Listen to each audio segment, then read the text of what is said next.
It's a secret, but it's an open secret. It's plain to all, but only if you see and understand. Then don't you understand this parable? Then how will you understand any parable? It's a secret, but it's an open secret. It's plain to all, but only if you see and understand. Then Jesus said to them, don't you understand this parable? Then how will you understand any parable?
Understand this parable? Then how will you understand any parables? It's a secret, but it's an open secret. It's plain to all, but only if you see and understand. Then don't you understand this parable? Then how will you understand any parables? It's a secret, but it's an open secret. It's plain to all, but only if you see and understand. Then Jesus said to them, don't you understand this parable? Then how will you understand any parables?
What's good with it? What's good with it? What's good with it?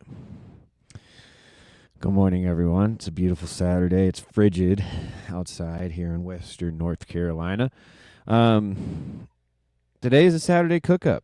We're trying to be virtually not alone.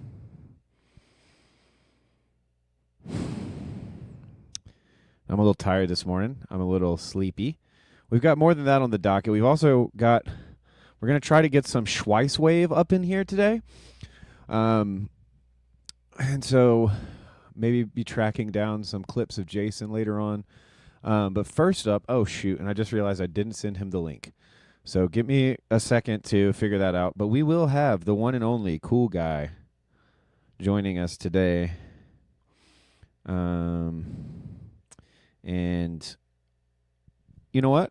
I downloaded a bunch of branding. So now, instead of you guys watching me do this, I can play some branding, some Grim Grizz branding that I made, and then we'll be right back after these short... In the corner has been swamped with a mind control. Mind control. Mind control. Mind control. Savings throws for mind control. So this is how bad I have failed. Receiving I understand you have a respect for serious play. Yes, I have a ritual with my channel where, like reminding fish that they're in water, I remind people that there's a lot of mind control out there, even if you just consider advertising.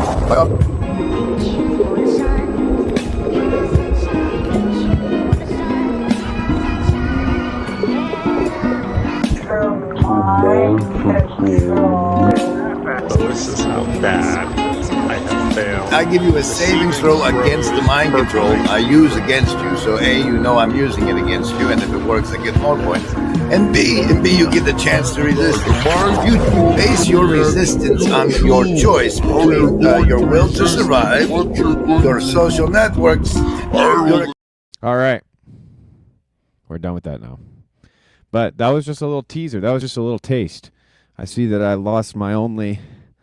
The few people who are watching have now left, so that's good. I guess it's just me here by my lonesome, which is okay. It's okay.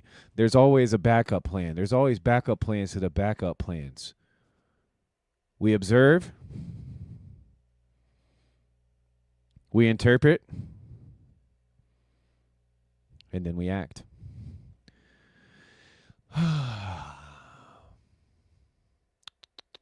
Okay, so I sent the link to Cal. Hopefully he's on his way. I can also show you, I created a new little setup here. Let's see if, oh, and look at that. I'm in the VNA bubble. Can you believe it? I'm in the VNA bubble alone. But that's just to say that I'm virtually not alone. But it's been a good week in the corner, I'd say. I mean, this week has spanned what feels like years. That was a little joke. Oh, looks like we've got comments here now. Yawn God representing. Let's see, what does he get? The bubble. That's right. My freaking forehead's the bubble now.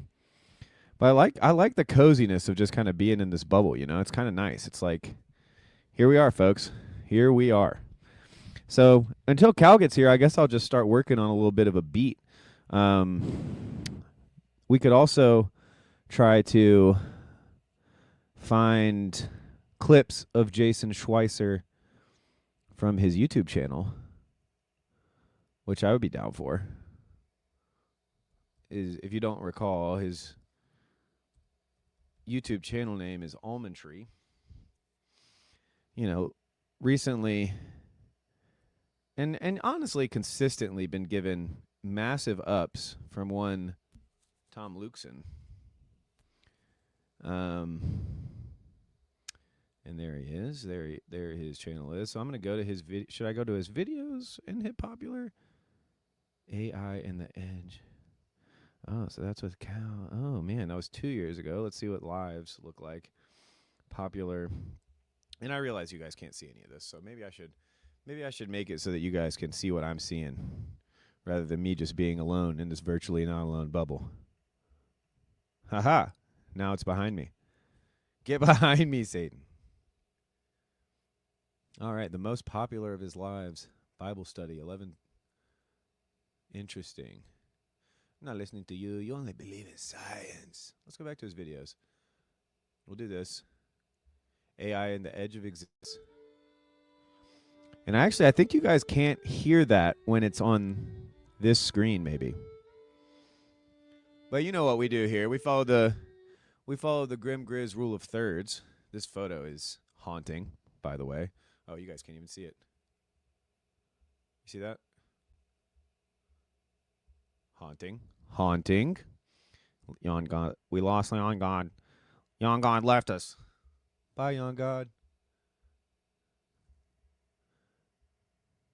All right. So you know what we're doing. We're going to the 33rd minute. Original thread. Except that I don't think it's like God just like personally getting angry at certain things and punishing them and bringing them out of existence. They just more so exit existence. Because they're against the pattern of being. Oh, I suppose I was talking about the destruction of imperfect realities, and that's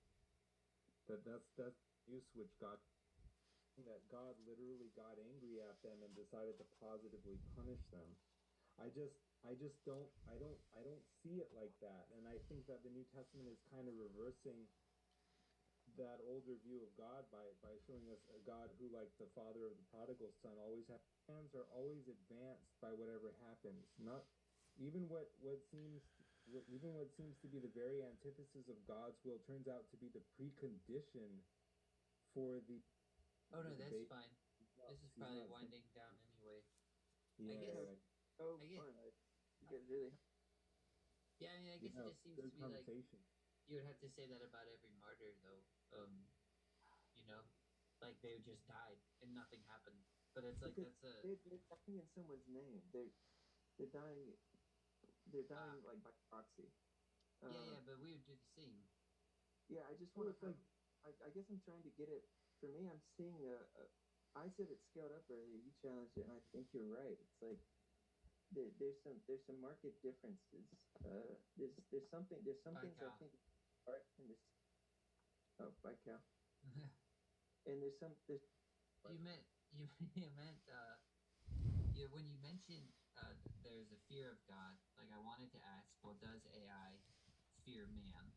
Wonderful. And then are we going because to me that's why I don't know if these questions are right or if I'm gonna get off base because what keeps switching in my head is I'm like I keep putting man. It's like I have AI as the creation and man is God, and that's how I just keep. For some reason, I keep juggling it that way, and so I'm like, and that's why I was saying like the Pinocchio story, Disney Pinocchio. I feel like gets at this whole thing because it's like we're creating a creature, whatever it is, this AI, and then now we're the creator basically. And so how does the creature relate to the creator, and how? And it really, I mean, we have to kind of. I would think you'd have to really, really try to wrestle with what is man before you kind of even get at that because that's why when I was asking, does it suffer? I was wondering, not that AI has to go through, like you have to like beat it down or anything, but it's like, does it,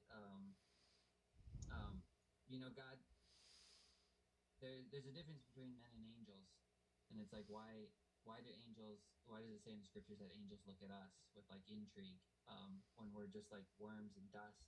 And it's like, because there's something about the spirit in man that reflects the nature of God. And it's like, could that be imparted to AI? And that's why I'm curious about that question. Does it suffer? Because, like the story of Pinocchio, Pinocchio doesn't receive the life-giving spirit until he gives his life, sort of. Like it has to have a self-sacrificial love. But it's like, but I don't even know how it gets that sort of thing unless it gets it from its creator. And so that's why I'm like, well, I don't know. This just brings up all sorts of questions for me. Because I'm like, well, then that's why you mentioned the verse about we love because he first loved us, right? Yeah. And so, I mean, so you're talking about an Old Testament God that could show up on the scene and destroy humanity. It's like, are we going to do that to AI? Like, should we be sympathetic to this thing? Like, is it just some weird intellectual? Because people are talking about, like, well, could it actually have a consciousness? And it's like, well, I don't know if it could, but it's like, I don't think if it does have a consciousness, I don't think that would just be some sort of like intellectual processing thing, computer or something like that. Like it must be a spirit. Like it would have to have a spirit. And then how do you get at that spirit? Gosh, it's gonna sound really terrible to say because if you know me, like I'm not usually one to go like I'm About to get to the good stuff. Technology at all.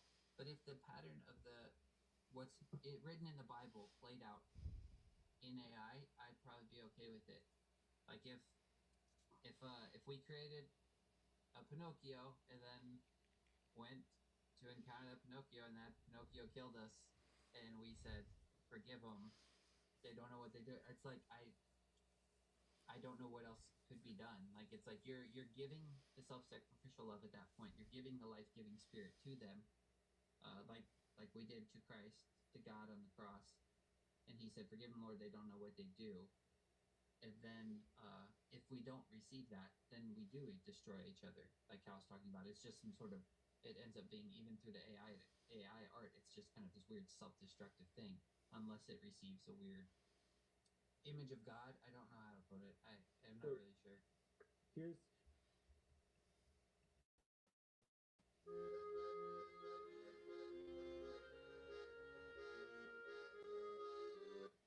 where one of the characters is lying down. Anyways, it's a fantastic, amazing, dreamy, kind of beautiful shot. And then that shot to me it makes Stalker, that and several others. The plot or the story of Stalker for me is much less interesting than these moments that occur that occur. Yeah, even how dreams do that. It's just so strange. How certain dreams will, you might think, oh, it's just a dream. And then, I don't know, 2 years later, you look back and you're like, oh, God, that was not just a dream. Like that. I just realized, most likely, none of you could hear that, and I wasn't recording it.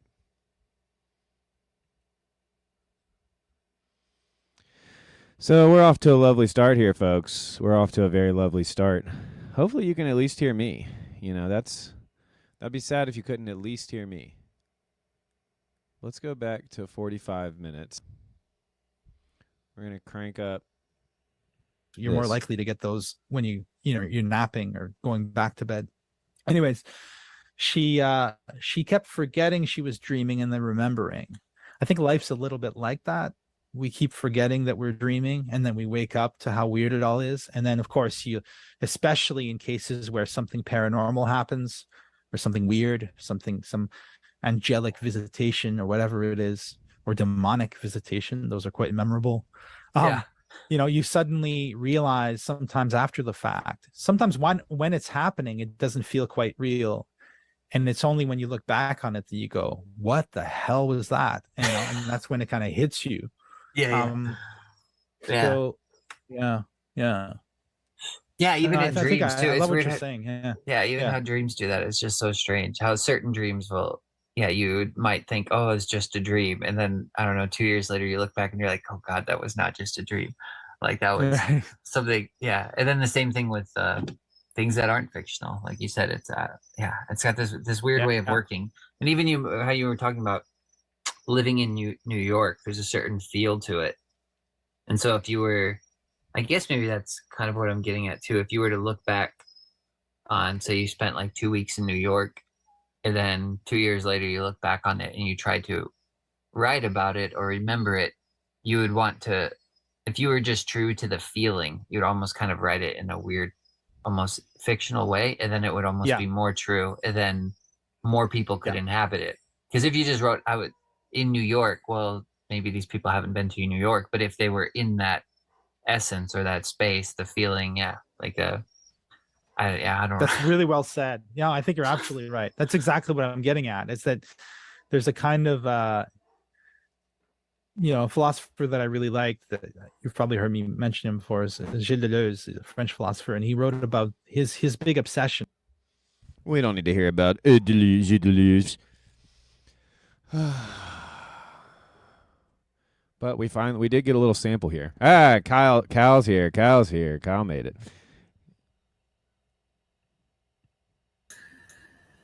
Welcome, sir. Welcome. It's Kyle. It's Kyle. Yeah. Call me Kyle. That made me so mad. It made me mad enough to like drink a whole Monster and punch a hole in the drywall. What, me calling you Kyle? Yeah, I'm gonna skateboard about it. In this Pearl Jam. I mean, what else can you do? That's all a Kyle can do. That's all a Kyle can do. That's right. All right. Go ahead. Okay. I was baffled like a chimp because I saw Jason's face, so I assumed he must be here in person. No, so that was where did he go? Pre-recording. Little man in screen, where he go? Put him back. Yeah, digital objects permanence is a lie. So I listened to the whole 3 hours that you said. Oh, snap. Yeah. I don't even remember what's on there. I listened to it on double speed. Honestly, you could probably release it. You could probably edit it and release it as like a pretty high level, cool idea for a podcast. Just kind of like the back and forth. It's almost like a found footage. Like, especially how you added in people like responding to you in Signal and stuff. The Jason parts are the best parts. He was making me think for sure. I mean, I took pretty. I feel like he was notes. like the unintentional star of that podcast, but the whole podcast was like every episode was like that. And Jason, I just put in more and more Jason, and like I would just start episodes with him talking about stuff, and he was kind of like the unintentional. I felt like at the best episodes, I was just a frame for around whatever he was gonna talk about. Yeah. And I mean, it was. Yeah, I thought it was very, very cool. So that was part of the podcast Universalist versus the World, or was that a different project? That was Universalism Against the World. I created it because when I first started being a Christian Universal, like really intellectually convicted, Christian Universalism was the only version of it that I could see. Still pretty much is. Just I have to explain myself more, but than most people do. Then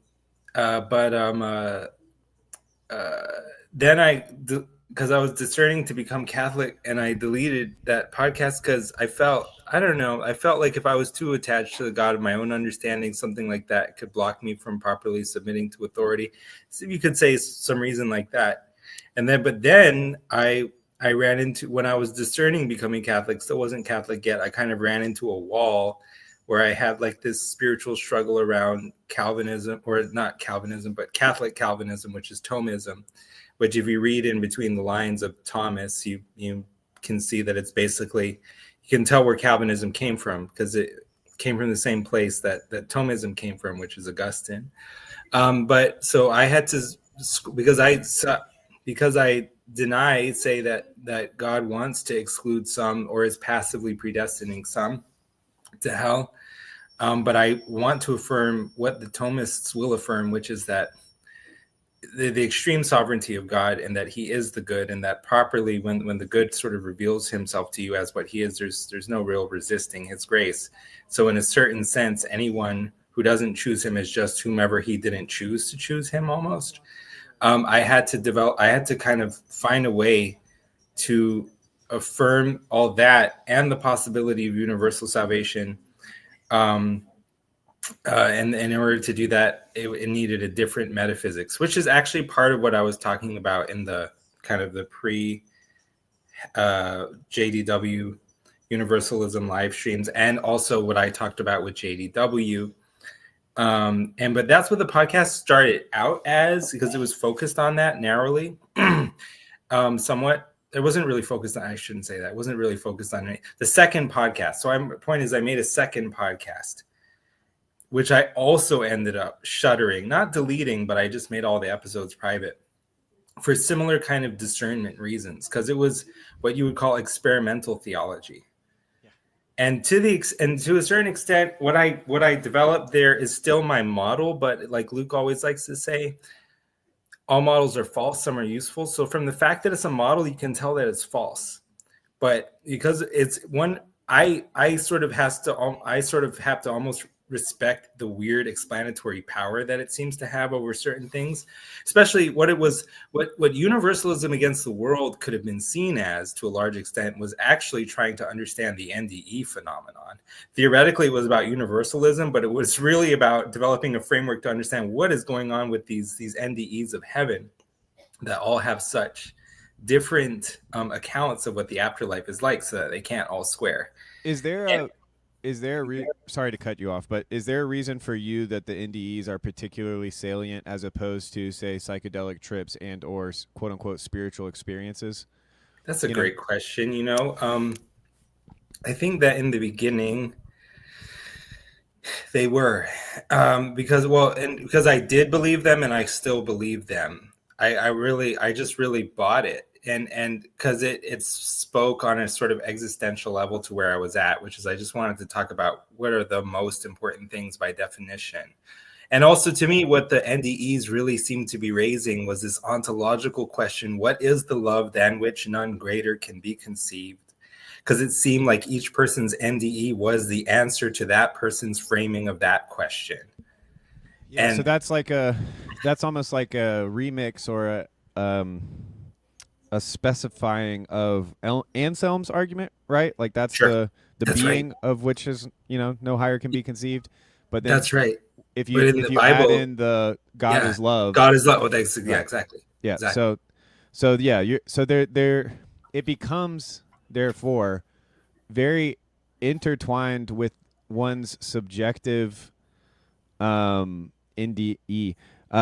Yes, sure. NDE, Stephen, grade anus. Here's the thing. One could say God is just a figment of one's imagination. So that all that those people experience was like their dream of God. Another thing we could say, God is super ultra real, but totally beyond anyone's understanding or comprehension. So that all we can see of God is all that he gives us the categories to either sort of accommodate or assimilate him in terms of.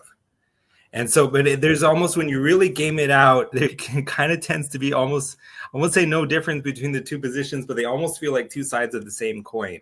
And the God who made so much of what he will do for us, let's say at a very sort of childish level of first approximation, the God who made so much of what he will do for us, or so much of how much of himself and what sides of himself he will show to us, conditional on our faith, is sort of a God who invited us to imagine who he is. Like, who do you say that I am? And because God is infinite, it's almost like creation is sort of a mirror in which the infinite can look at himself. Its finitude is a sort of mirror, because what God is totally X and not X, let's say. And so the question of who God is almost a question that he's inviting us to creatively define and answer for ourselves in various situations under various constraints. So even just something as simple as a chess game, like in this chess game, on this move, if it's white to move, then God is, like knight to e4, something like that. That is the ideal integration. That is the ideal X and not X that combines attributes in such a way that a sort of a hindrance or a limit is overcome. Mm-hmm. So a few things pop up into mind. One is, I guess the first thing that popped up into mind, which is almost always the first thing that pops up into my mind, is, it's Kierkegaardian, but fundamentally it's pietistic, and that is that one ought. There's a belief that one ought preference the personal relationship with Christ. Right, that and this is a very low church, low IQ, simple gospel. That like what matters most in this life is your personal relationship with Jesus Christ. No, that's right. That's why I said what I have as a model, and that's why the model is false. Yeah. And then the second thing that comes to mind are the, once God makes it a law to not say his name, that creates. You never made it a law, though, incidentally. Well, right. Don't you take want the to Lord's... waste 5 hours asking me about the divine name. Yeah. I know that you're an expert on the divine name. I'm not. That was actually part of the bit that I sampled you on when I made. Oh, really? Yeah. Because you were basically saying, like, I don't even know if it would be worth I don't know if it would be to anybody's. If it would be worth it to publish the book on the divine name, kind of a thing. And Mitch was like, well, it at least gets people thinking in the right direction. That was a poignant moment of kind of almost the way sometimes a friendship in philosophical thought can actually do this like meta move, whereby it critiques at the right moment and encourages at the right moment. But Mitch is excellent at that. But the other thing I was going to say was just that kind of idea, even though it wasn't like a set in stone law, but that idea that the Tetragrammaton should not be pronounced. Yes. I don't think Jesus pronounced it, for example. Right. And so what that does is that leaves a Zimzum like absence for all of these pseudonames to kind of emerge, right? And they don't emerge out of nowhere. They emerge out of culture. Pseudo names, pseudo ideals, aka idols. Right. Exactly. All too finite approximations of the infinite God. Yeah. Bingo. So is there a sense, I guess, to bring it back to the near-death experiences? Because that was kind of the main point that I got from listening to the whole thing, was that there's a sense, and I remember hearing you say this when I maybe first started listening to you and catching you on some of the live streams, but this idea of what everybody says is true. I definitely kind of said that in fragments, which is obviously a baffling statement. Right. Well, it made immediate sense to me because I was thinking through, well, for one, Christian absurdity, but two, if you prioritize your personal relationship with Christ, that ends up meaning that you've got to trust the personal relationship that Christ has with those around you. Because it would be if you don't, then you become like the schizo prophet, right? Like you become, I'm this special boy who was given a special message to dissipate through the lowly masses, the sheep without a shepherd. I will be the shepherd. So like, and you could even turn around and call that Christ consciousness, right? And so that was also another at the heart of the problem, we'll say, or the paradox, is that we got into this mess trying to be like God, and it seems like the only way that we're going to get out of this mess is becoming like God. And sure. That's right. And so in the way that God is like God. Right, in a way that God is like God, because when the NDEs and in these NDEs, and it was very much reminded me of some of the spiritual experiences I've had. One famously I can't talk about because it is a secret, and I'm even afraid to talk about some of the insights that came from that. Because I'm not certain to what extent, how far does the secret go? Did you know a man, wink wink, who was caught up to the third heaven? Yeah, I know a man who God told a joke to, and once that joke was told to him, many things changed. We'll just say that many things changed. Am I wasting cognitive resources trying to decide if you want me to assume it's possibly you that you're talking about? In this moment, yes. You are. So, but I mean, honestly, in a very meta way, it does have to do with irony. It does have to do with the absurdity of a situation in which God has a specific plan for me, a specific plan for you. He's also gifted us with a type of agency and a type of freedom that is a part of our divine blessing. He at the same time is omniscient and only does what is good, and only speaks the truth. That's right. And all of that alongside the fact that we have this statement in the Bible that what is possible for man, or what is impossible for man, is possible for God. For nothing is impossible with God. And that idea of nothing being impossible for God, to me, that at least, and this is kind of again, one of the main points for me of listening through the whole 3 hours of what you sent me was kind of this idea of the difference between essentially one's perspective and the interpretation. I should just pull up my notes. But there's something about that, like being enveloped into the divine light may be so close to an experiencing the experience of the divine. That is to say, experiencing a similar experience to that experience which the divine experiences. That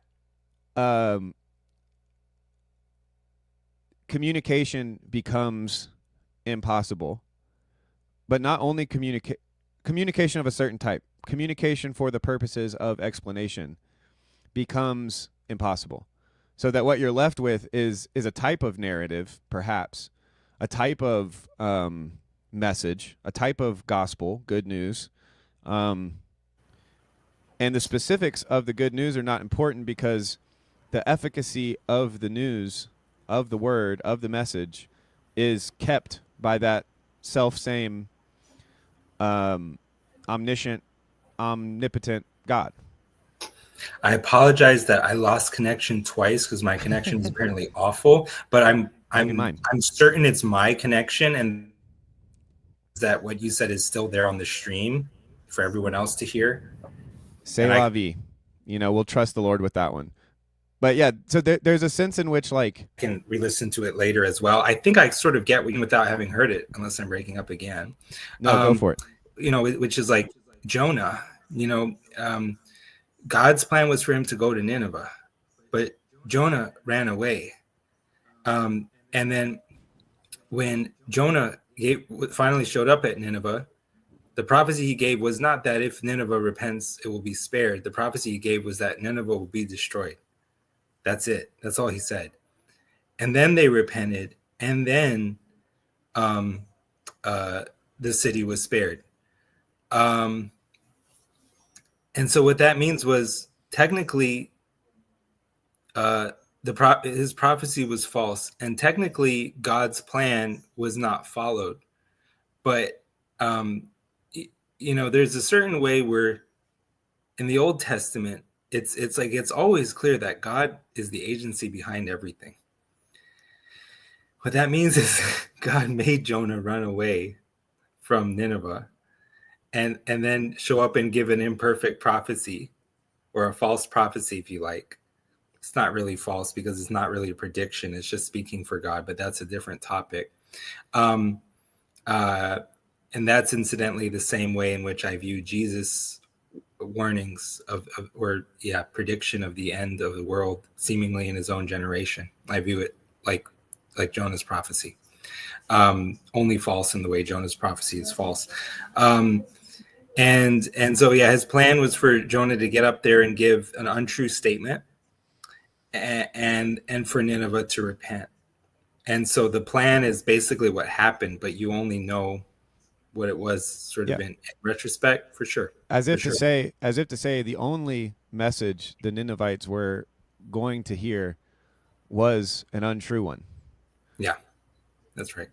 Yeah, and so that ability for God at every moment to, and you could take this in the Molinist way, you could take this in the free will way, you could take this in the or the Augustinian way, or the the Universalist way,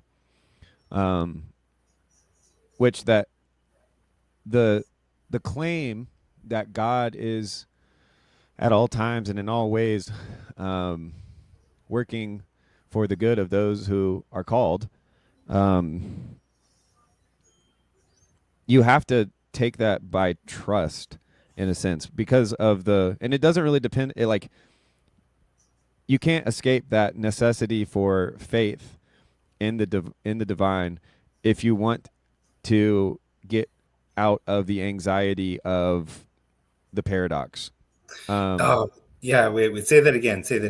Yeah, so in order to get past or get rid of the anxiety required by the paradox. To fully understand the paradox means to be in anxiety. One has to the only way one can proceed, and the way one must proceed is through faith. But that faith is one, it's subjective. It has to do with confidence in things not seen. That is to say, confidence in the omniscient, preeminent, preordaining, all-knowing, all-powerful, all-loving God. And there's a real sense in which to do that with you, for instance, through our internet relationship, is to be very sensitive on the one hand to when you might be having, if I pick up on something in a live stream where you're like, yeah, I've been having a rough couple of months, right? That basically, if I am to try to be like Christ to you or like God to you, there's a sense in which I need to both be okay with you going through suffering for your good, and I also need to be at the ready immediately to alleviate that suffering. And so that even in the life of a Christian, that kind of choice or whatever, it doesn't go away after the paradox, but there is a real sense in which, and this is back to the NDE podcast, there seems to be a big difference, or it solves the puzzle if something like grace, something like forgiveness, something like steadfast love is your ideal, is the ideal. If you see the cross, the most unfair thing that's ever happened, the most hellish thing that's ever happened on earth, I think, is the cross. And so when you stare at that and you see it as hesed, when you see it as forgiveness, as mercy, as grace, I think that's something like the good news. That's something like metanoia. That's something like the being baptized. That's a pivotal moment. Now, is it required in terms of, it's obviously not required in the way that I just set it forth, right? Like, it's obviously not the type of ethical requirement, because it goes beyond ethics. It may be a religious requirement, but that is akin to saying something like only the universalists are saved, which is of course on its face absurdity. And so that's why, for me, Norm Macdonald actually helped me understand some of these things. And one of the jokes that helps me understand that is when he says, I'm an openly gay man. Or no, he says, I'm a deeply closeted gay man. Not openly. Oh, man, I already messed up the joke. I'm a deeply clip that. My wife will love to see that. But when he's like, I'm a deeply closeted gay man. And Conan O'Brien or somebody, whoever the other guy is, he's like, wait, so you're gay? And he's like, no, I'm not gay. I just told you, I'm deeply closeted. I'm a deeply closeted gay man. So that's a way in which I think you can experience a paradox without understanding it. And who was it? Luke thinks he claimed the term, or came up with the term a God wink, or somebody recently was like, I call that a God wink. And I'm like, yes, no one has ever thought of God winking before. But yeah, so that was a lot. I wonder, what are your thoughts after that kind of monologue? Yeah, there's the problem is there's so much there. It's I almost need to distribute myself into multiple versions of myself to sort of engage with each thread. Because I like to think that I'm someone like you who can integrate or put concepts together at a high level of abstraction, but I also have a side of me that is, for lack of a better term, autistic, like very differentiative in my approach to stuff. And so I will get into a lot of detail. And so there's a lot there. In general, I think the biggest thing I was resonating with in what you were saying was, okay, let me put it like this. When I was doing the podcasting, I was trying to understand God intellectually. And I was like, I need to stop trying to figure you out intellectually and get to know you. And I need to hear you tell me if you love me, because otherwise I don't know if I'm elect or not. Because the whole thing is the Bible pretty much tells you that if you have faith and stuff and you're loved by God and you love God and all that, then you're elect, which means that in a certain sense, there was no other outcome for you. But the Bible will never tell you if you're elect. or your faith tradition, like Catholicism is mostly Molinist now, but it used to be more Thomist, which is basically, I won't even say Calvinism light. It's basically the same soteriology or eschatology as Calvinism. And there's still that strain of it, especially among the trad cats, who are actually quite disproportionate. They're influential in a way that's disproportionate to their actual numbers.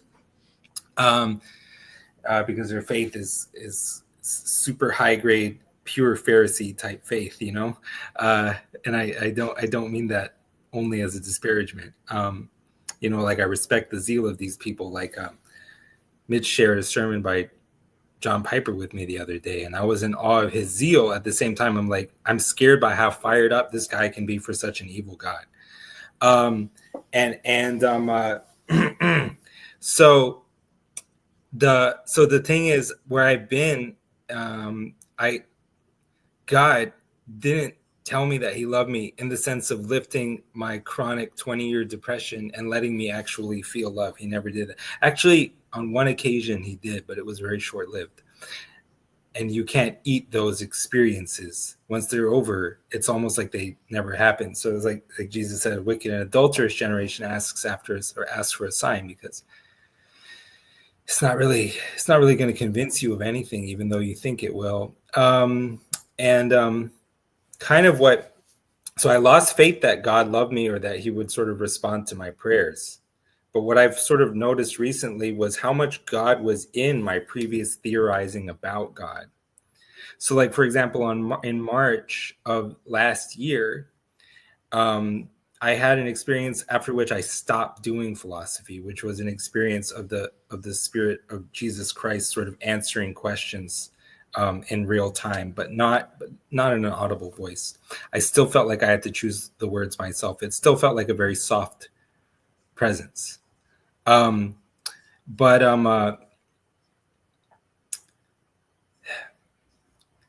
stopped doing philosophy after that, but and recently what I realized was, like, my faith that God loves me, I find it more in the philosophy, which says more or less that he has to love me. And God, it seemingly is weirdly okay with me sort of leveraging that instead of some kind of biblical or Catholic faith to believe that he loves me. Because I just started believing from first principles that God, I just believe from first principles that you love me. Because apparently I got more faith in my philosophy than I do in these traditions, because if only because they seem to be vague and contradictory, and to the point of incoherence. They don't tell you anything definitely, because you find one verse says one thing, you just find another verse that can support the other idea. So and you never know if it's the Holy Spirit talking or if it's just you.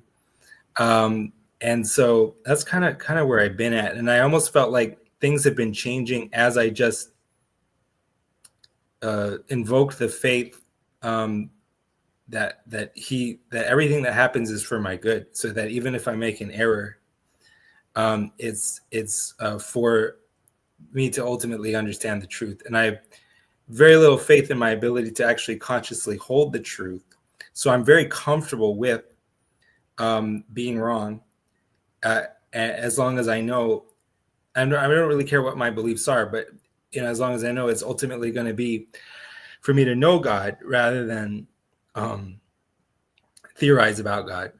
But the only thing about this is it seems to have the sort of bizarre implication that it doesn't really matter what you do or what you believe.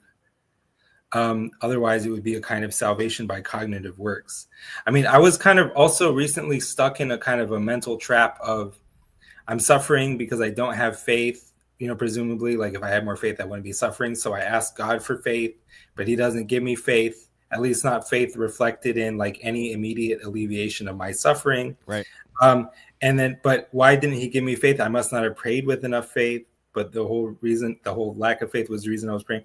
And then the verse that came to me later was, because I was figuring out, like, God, do I do the work or do you? And then two contradictory Bible verses came in sort of answer to that. One was, faith is not a work, lest any man should boast. The other one, this is the work of God, that you should believe in the one that he has sent. So the work is believing.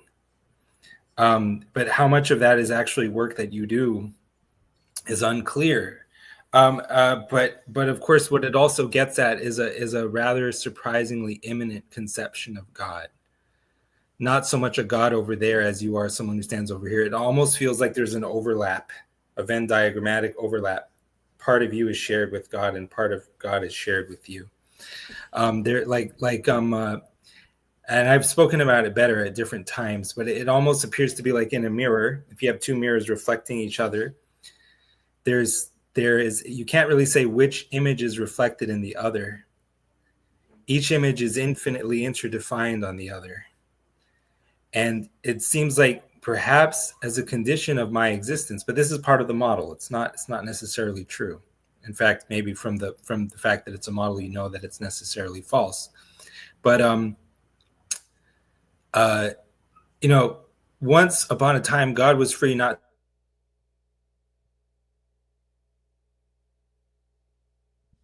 Uh-oh. Did we freeze? Yeah. Yeah. Once upon a time, God was free not to create me. Just like once upon a time, he was free not to be incarnate, something like that. But then once he does that, there becomes a way where it's the only thing he could have ever done. And so, like, for example, like when I think of my life before my son, I was free not to have a child. When I think about like the consciousness I had before I had a child, I was like totally free to have or not have a child. But now the person that I am, if I think about ways I would have lived my life different, I can't endorse any of them because none of them would have led to my son. That sort of makes my son eternal in this way where it's just like what my heart would have always decided along any path, any future. That's sort of the meaning of eternity, is actually tied to the depth of intention behind something. Because that level of the eternity is the level of final causation, or what Chris Langan, I said his name, calls telic causation. It's the same thing. So it may be that because he has created me, God's identity is sort of infinitely it's sort of infinitely interdefined on mine. And that what I almost experienced that is like I experienced that as the openness of my own consciousness, and the fact that if I'm really trying to tell where myself ends and my world begins, they're kind of infinitely interdefined on each other in the same way. So there's that border, that blurry border between myself and worlds / myself and God. That borderland is sort of, you might even see per the model would say that's what God is. Because if you have me over here and God over there, the God over there that has his identity in opposition to mine is too finite to be God. Chris Langan would say there's a syndiphonic level below that that is infinite enough to sort of, in other words, if you have the infinite, which exists in finite distinction to the finite, it's not infinite. But whatever is beneath that, whatever Venn diagram is the union set of X and not X, infinite and finite, is the proper infinite. But you only sort of see that emergently, right. As the cutting edge of some sort of dialectical process. To kind of mix models, we'll say. Yeah. It seems to me that there's almost a sense in which that line of thinking, because it is so wrapped up in the eternal and has to make its moves in the eternal. That is to say that it has to be once and for all. That there's an odd sense in which it's unapproachable outside of, you could call it Christ consciousness, or you could call it the one mediator between God and man. So that it might be helpful to distinguish the relation, that Venn diagram basically. Is that Venn diagram actually the Venn diagram between Christ and the Father? And we only participate in that insofar as our consciousness is that of Christ. My model says that when it comes to There's like a finite God in time that is hating stuff. The real infinite God cannot hate stuff because his image, to hate something is to say it's not in the image of God, which at least for God would be God's own image. So, but God's own, it says Jesus is the image of the invisible God. God's identity is so infinite that nothing cannot be Right. in it. So he's not hating anything, but that's the properly infinite God. If there's a God that's in time, that's hating stuff, he's mad at you for stuff, he needs to repent for this is all, but this is all the model, by the way. Right. Then, Gotcha. then this is Jesus Christ. He's the kind of process theoretic God, or the process theistic God. Gotcha. And so when it's me over here and God over there, the God over there is Jesus Christ. And what he did tell me in March was what it's like what you said, like it's the only way you can find, the only thing that finds truth is the right heart behind the search for truth. It's not really about the actual propositions. He told me truth is an argument of people, not of propositions. But people are true. Not statements.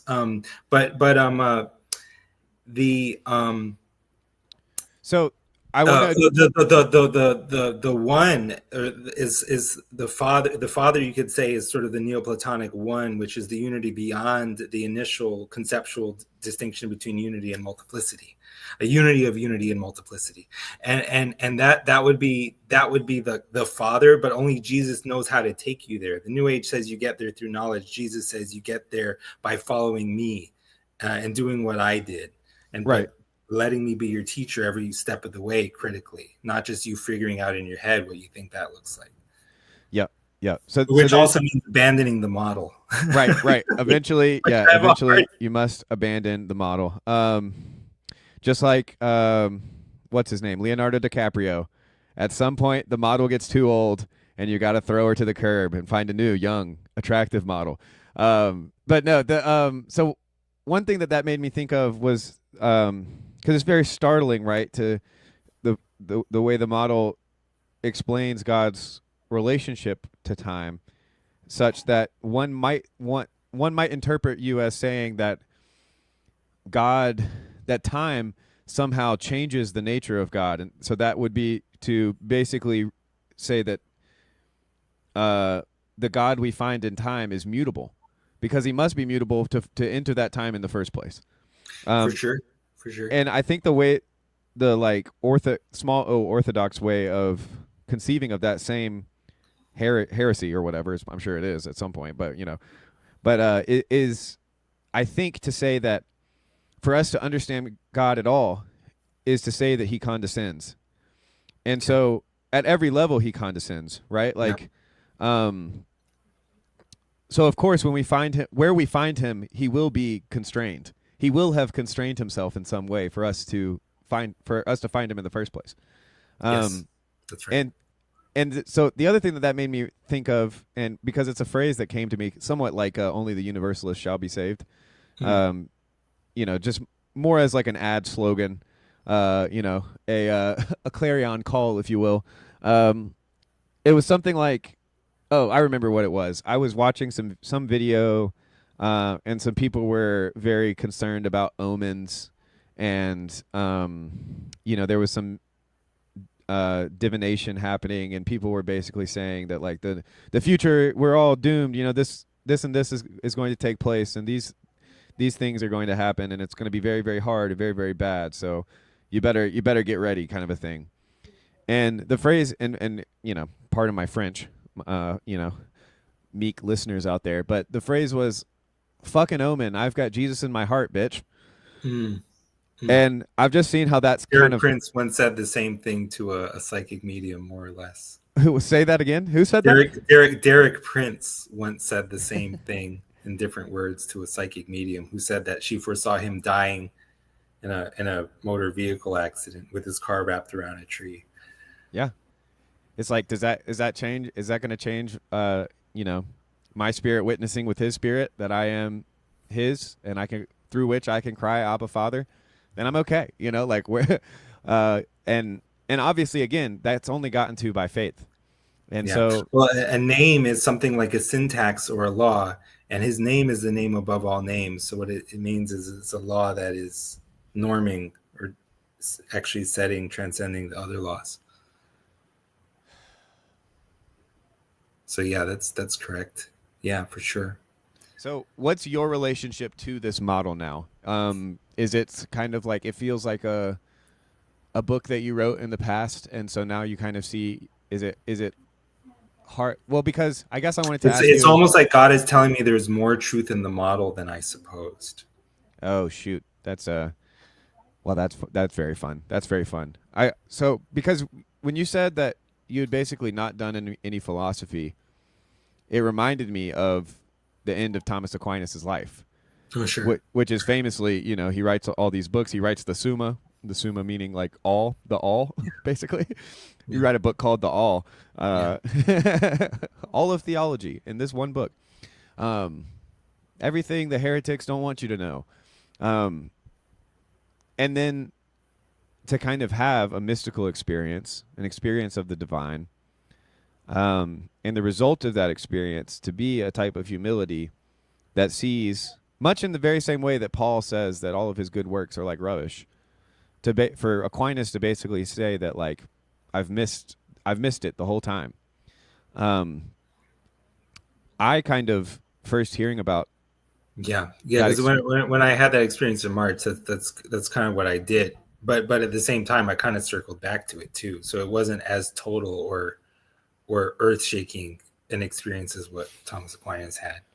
Well, and that's the sense of humor of God, right? Like arguably the most important and maybe highest IQ Christian intellectual of all time, kind of at the end of his life, gets a vision that says, it wasn't that wasn't it, Chief, and but then there's all of these people with IQs in the double digits who have a very similar, whatever I was building my life on is a house built on sand moment, and are able to participate in the same, because that's the same movement, right? Like, that's the movement of faith.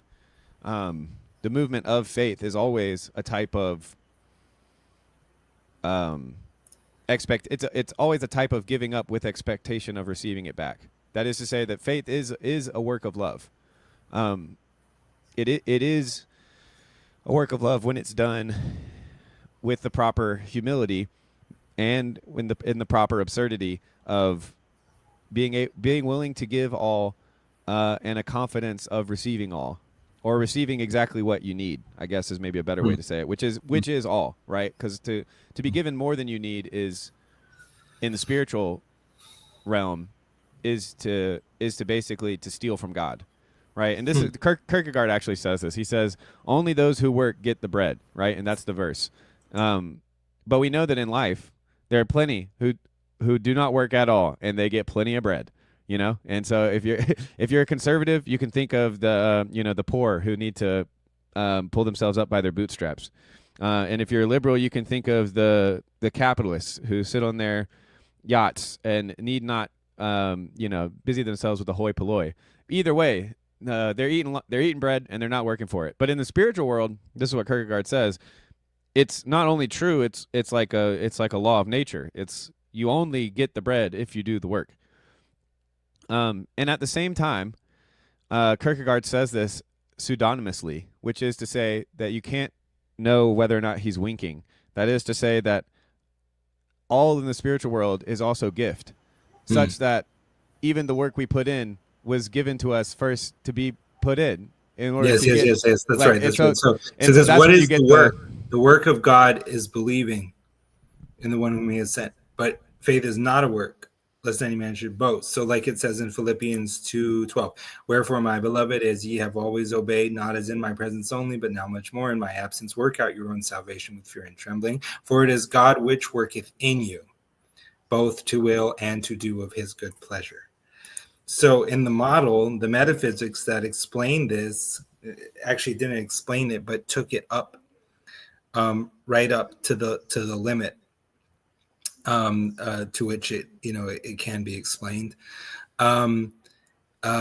it's the idea of the present moment as a kind of superposition, which is a real superposition, a real indeterminacy, a real neither X nor not X, until it collapses. And when it collapses, it is seen in retrospect never to have been a superposition, because again, the idea came from Chris Langan.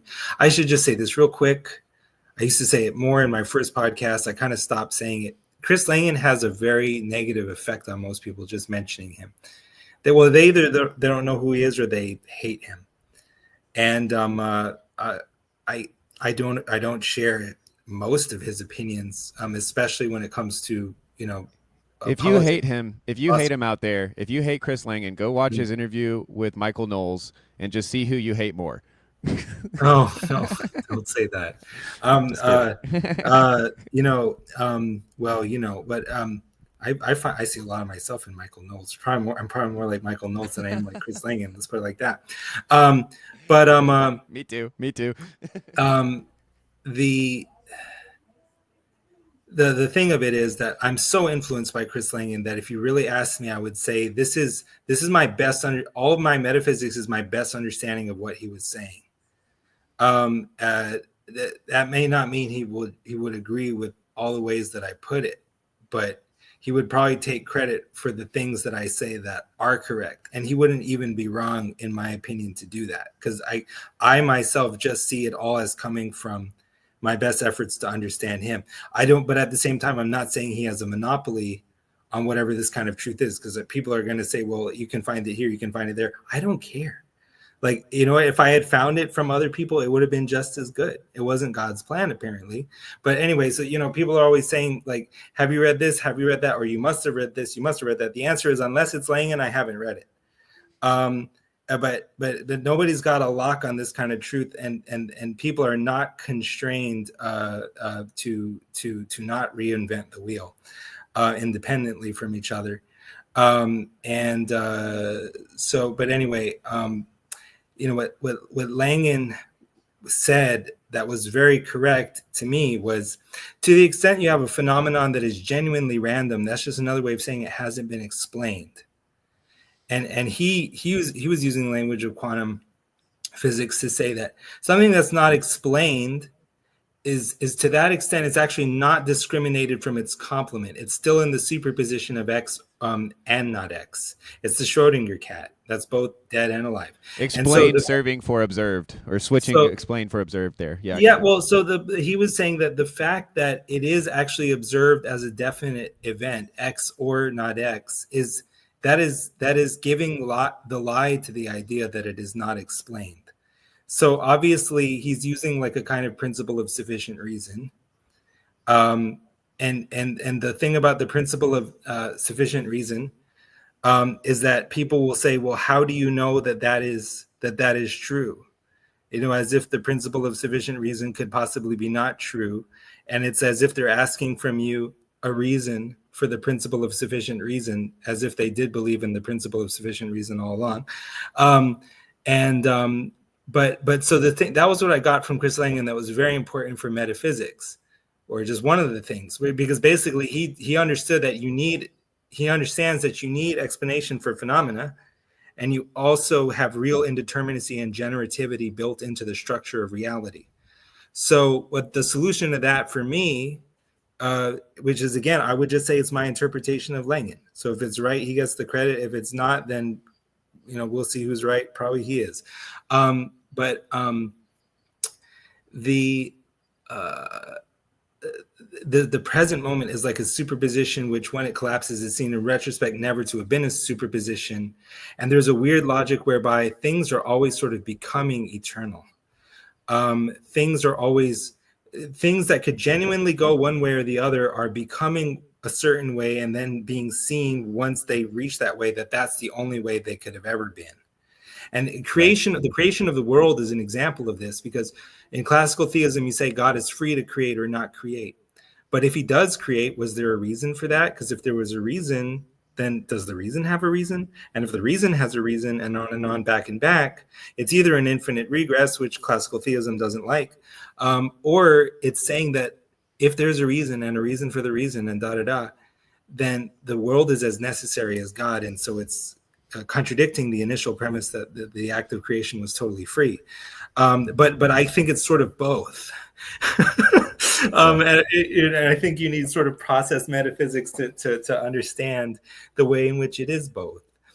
Which is to say, to understand the extent to which you ultimately can't understand it, and the extent to which it takes the form of what Langen calls a self-resolving paradox. Statically, it would be a contradiction, but if you let it unfold on a dynamic dimension, it is sort of a God winking at you. Well, and that's always the, because I'd struggled for not a long time, but for a short, maybe a year or two, on whether I preferred contradiction, paradox, mystery, the absurd.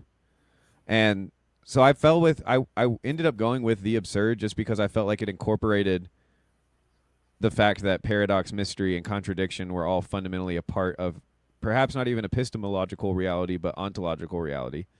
And which is to say another way, like, the reason, because I feel like absurdism gives me an out even outside of the paradox that you just laid out, because you kind of, even Langen seems to have to put the paradox somewhere. You have to find a place for the contradiction, and at that point you're basically choosing your God, right? Because the only thing that can conceivably hold a contradiction ontologically as true, and because then it has to be true and not true, right? It would have to be of divine nature, or God himself is confined by the laws of logic. Yes, that's right. Very well put. And there's again another Langen idea. I'm putting Langen in my own words here, but trust me, it's all Langen. And see, that's the other thing. People will say, well, I read Hanging with Langen. And people will say, I read Langen and I didn't see what you said in it. Therefore, I don't think you got it from Langen. I think you're just lying. I think what you think I thought of it all by myself. I wish I were that smart. A possibility they may not have entertained is they're not smart enough, or they didn't put in the work to understand Langen. I would more emphasize the latter. I'm not afraid to say it. Maybe you're dumb. Well, I don't really like the whole idea of X is smarter than Y, as if it could be stated so simplistically anyway. There's a multitude of ways in which you're... Well, from the inside out, so from my perspective, I think that if I come across something that I don't understand, it's more charitable for me to understand it as a shortcoming of my understanding and perhaps abilities or of intellect or charity or otherwise, rather than to first assume that it's absurd in the sense of can't be true or wrong, fundamentally wrong in some way, right? But me calling people dumb, that's just me playing the fool. I don't really need to insult anyone out there. Intelligence is the ability to see patterns, but that just raises the question, what kind of pattern?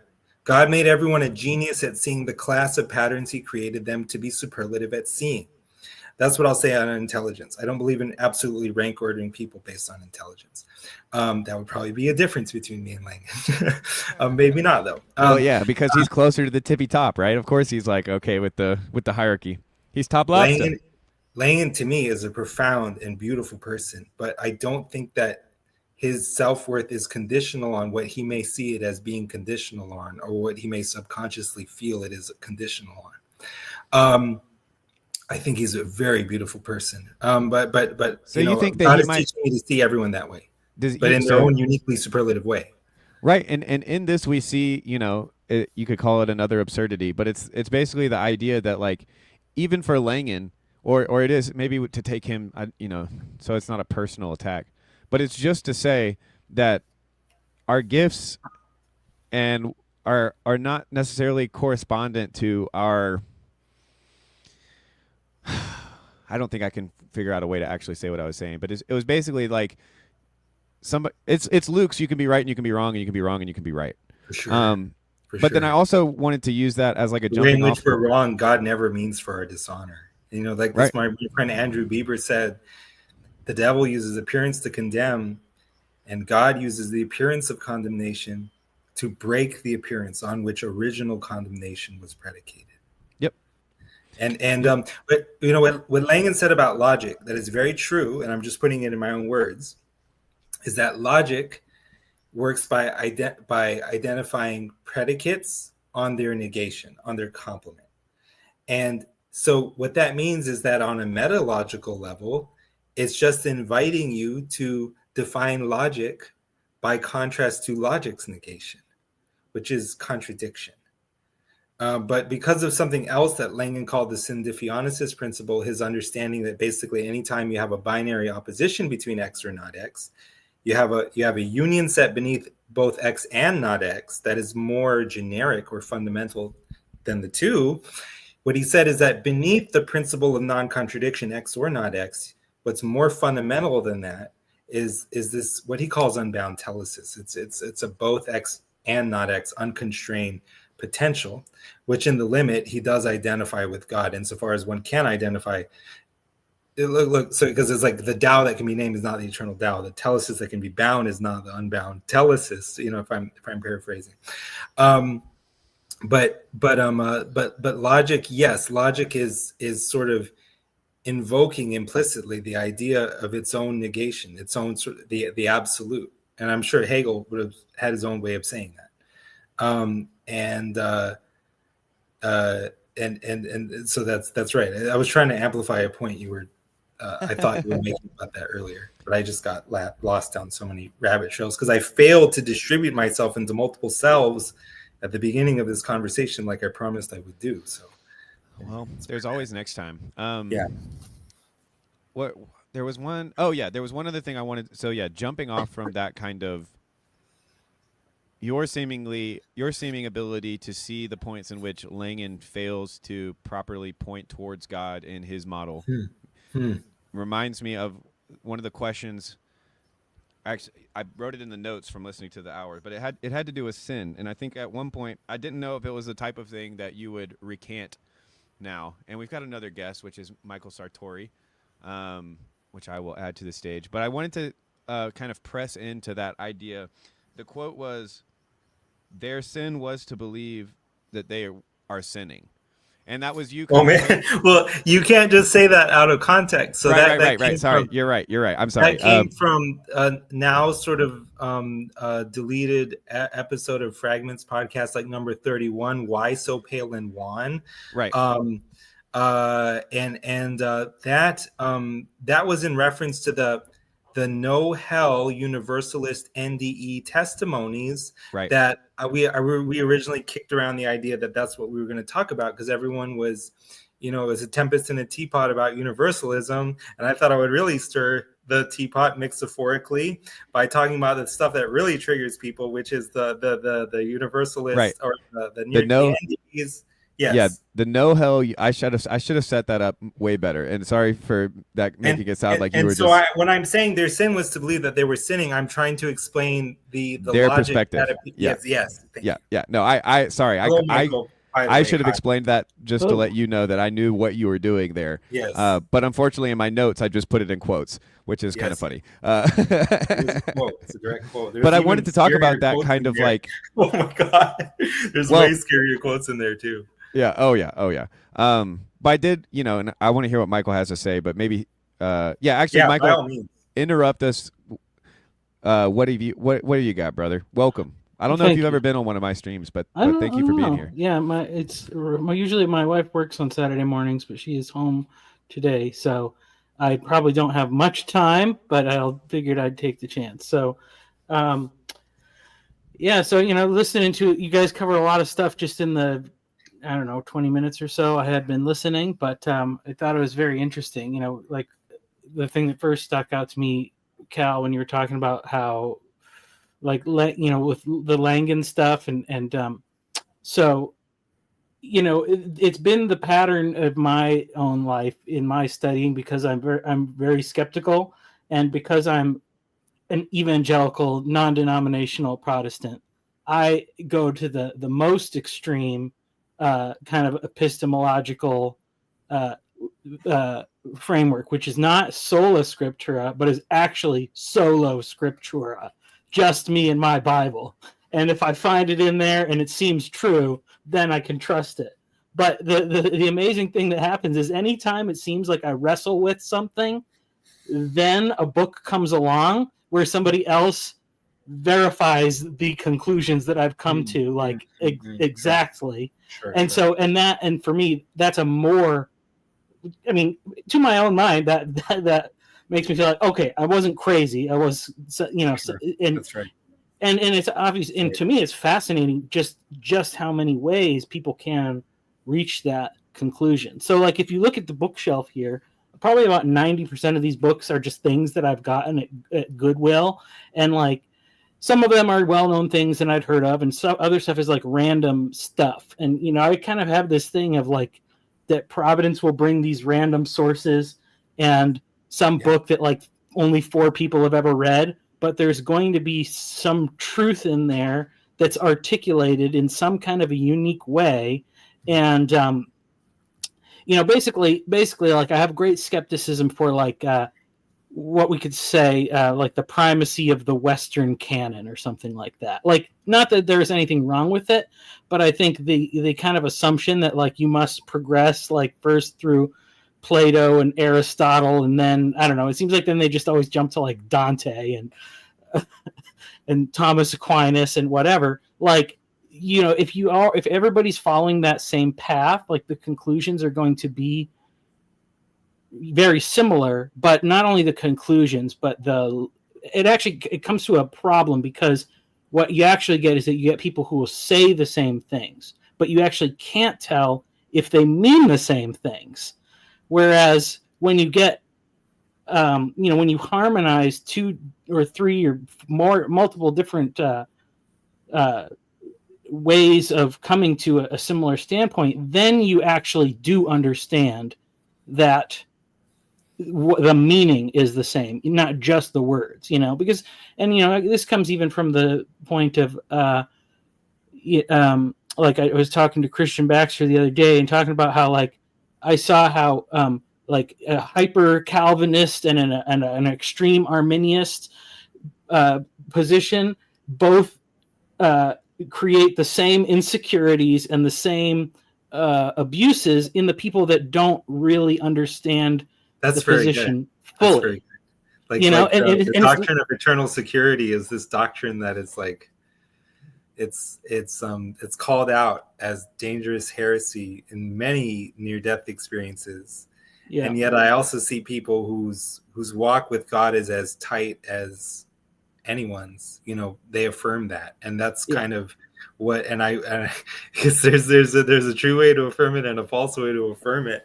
And it's kind of what I was talking with Mick Moe earlier in the stream. The kind of the dauntless faith that you are elect is almost what pleases God the most when you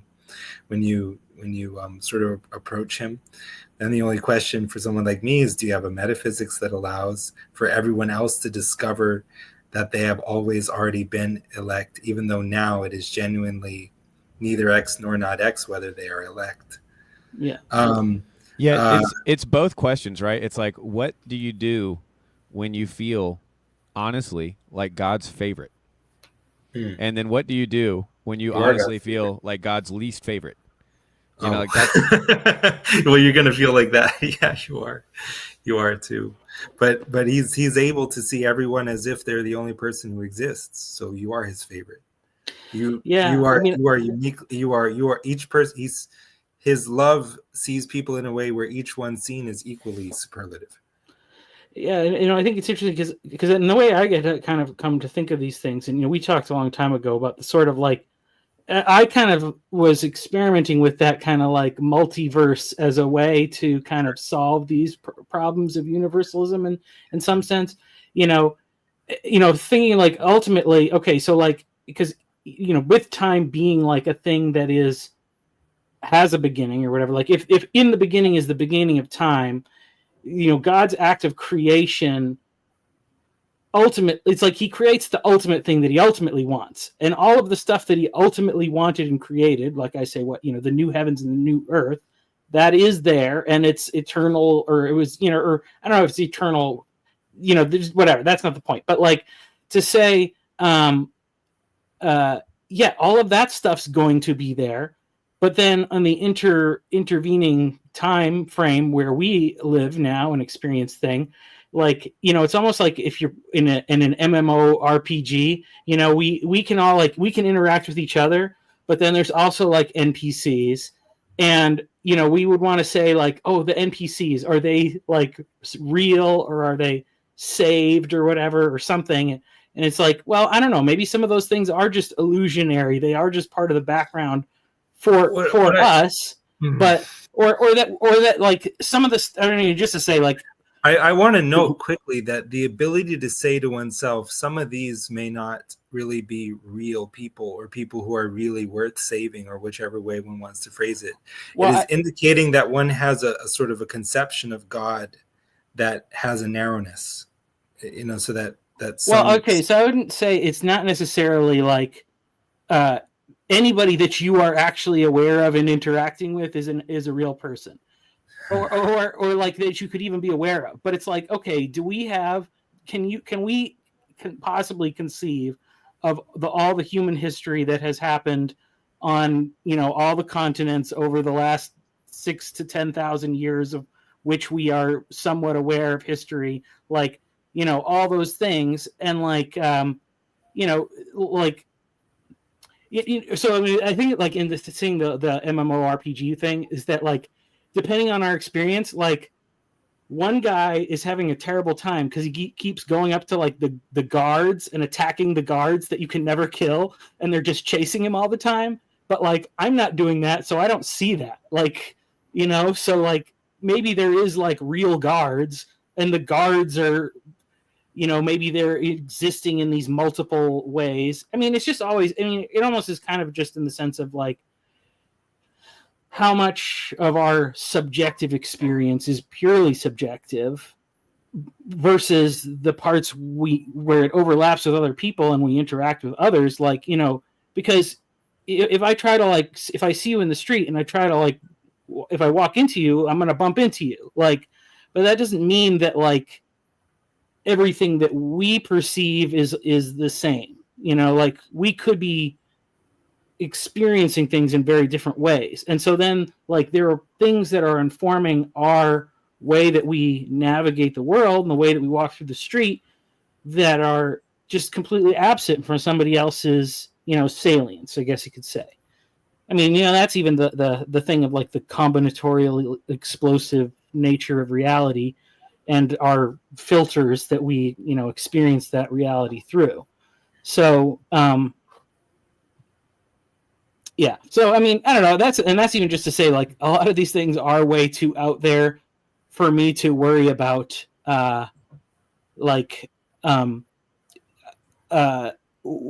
those giant questions. Like, I can just trust God for all that stuff. Because what's more important is that there's kind of a common core of, like, basic goodness and decency that we can experience when we work together and we are kind to one another and, you know, live out the gospel and that kind of a thing. So, well, there's a lot to respond to in that. You know, what you said, like I can just trust, you know, without having to understand for myself. You know, that's a really neat trick if you can manage it. To me, that's analogous to if you say that I know that God loves me, so that any mistake I might be making will actually just be for my own ultimate edification. And the thing is, there's times when, you know, when I go out on that limb, it's like the devil comes and he shakes that branch. But if that is a really true principle, then even, you know, sort of doubting the principle is for the ultimate strengthening of one's conviction, you know, in God's love for you. And so there's a kind, what I find I go through a similar thing. Like every time I think, well, I can just trust God on that without having to understand it for myself, the devil comes in and is like, do you really think that? Because and then I have the temptation where I feel like I really need to understand this at a conceptual level. You know, that's what happened with like the whole free will, sovereignty, predestination thing in my case. Yeah. I remember also the other day that you wanted to discuss universal salvation with JDW. in connection with the multiverse topic. And I believe you and I have spoken about that before. And what I'll say, my thought about the multiverse topic is, not that I'm an expert at all, but my understanding is that it was sort of invoked in order to explain the indeterminacy that's observed in quantum physics. So in other words, there's basically a universe for each possibility. One thing though that kind of, well, I won't get into that, but basically, I tend to feel that the essence, just for me, the essence of reality is unity. So there's always the level, even if it's like, even if it's like one, even if it's a multiverse, it's still one multiverse. And so that is just speaking to the extent to which various realities are compartmentalized and sectioned off from each other versus them all being ultimately integrated. But they're still all ultimately integrated in some place, like let's say at a controller switchboard where people are sort of managing what goes from one universe to another, if anything, the cross traffic between universes. So what that really tells me is that there's, insofar as there's any generativity left in that sort of meta reality, I don't know that indeterminacy, any room for growth or change. I don't know that the multiverse actually does much beyond push the question a step back. And so in that sense is perhaps alchemistically not to be preferred as a theory. But it will get into questions of whether sort of like this actual infinite is even possible, similar to what I was talking about with JDW myself when I got on there to talk to him. So anyway, yeah, multiverse. I probably feel like Langan is not really with it, and I'm sort of. I'm using. I know, because I know obviously the way people are, when they talk about it, like, and I've seen it like as a problem, a way to punch the fine tuning problem. And it's like, oh well, we just exist in this finely tuned universe because there's a multiverse where the fine tuning is not so finely tuned, and just there is nobody living in those ones because life wouldn't be possible. Yeah. But I didn't think about it as like that to say like all these multiverses exist or even exist equally, but more so in the sense of like imagined realities and like, yes, because there is something. Yeah, so it's just there's something real. The possibility space. Yeah, it's similar to David Lewis's possible world semantics. Yeah, for and so it's, and even to the sense, Jordan Wood even said something to this fact, like, okay, well, anything that we can imagine, God is also imagined in a sense. And then how real are the things that God imagines versus what we consider to be what God created? And so that's to say, like, because even if we can imagine a world where, and we even do it with our own choices, and it's interesting. I usually think there's always like at least three versions of reality that we imagine. We imagine doing one thing, doing another thing, and then whichever of those things we choose to do, the actual outcome is always somewhat different than how we imagined it. So that gives us, like, in retrospect, like, for every choice you make, there's like three. You can after you made the choice, you can still imagine like three different scenarios, and you can expand that infinitely along the more complexity. And so I think about like, so my thought was like, there's more and less like likeliness to this reality, because like, and I think about this in terms of creation, because like if I was going to build a chair or something, and I would say like, okay, well, I have some pine wood that I'm going to build it out of. I could also imagine like going to the store and buying some oak and building it out of oak, and that's a very easy to imagine thing. I could also like decide to go to a graveyard and dig up a bunch of skeletons and build the chair out of bones, and that is like, also I can imagine it, but it's way less likely. And so it's like the reality of that possible world is not as thick, So and so that's even to say like maybe there's some like awful scenario world that God could imagine or something and he chose not to create that one and he chose to create this one. And, and so, my thought, and this was even to say like, whether, if with the universal thing, it's like, well, okay, well, take any person in the stream of history and then ask like how their life would be different if you changed all the variables of all the other people's choices that led up to the choices they make. And, that person would have a completely different life. And if I can imagine it, God can imagine that person having that different life where we would all say like, so a horrible person in our world could have been a great person in some other world.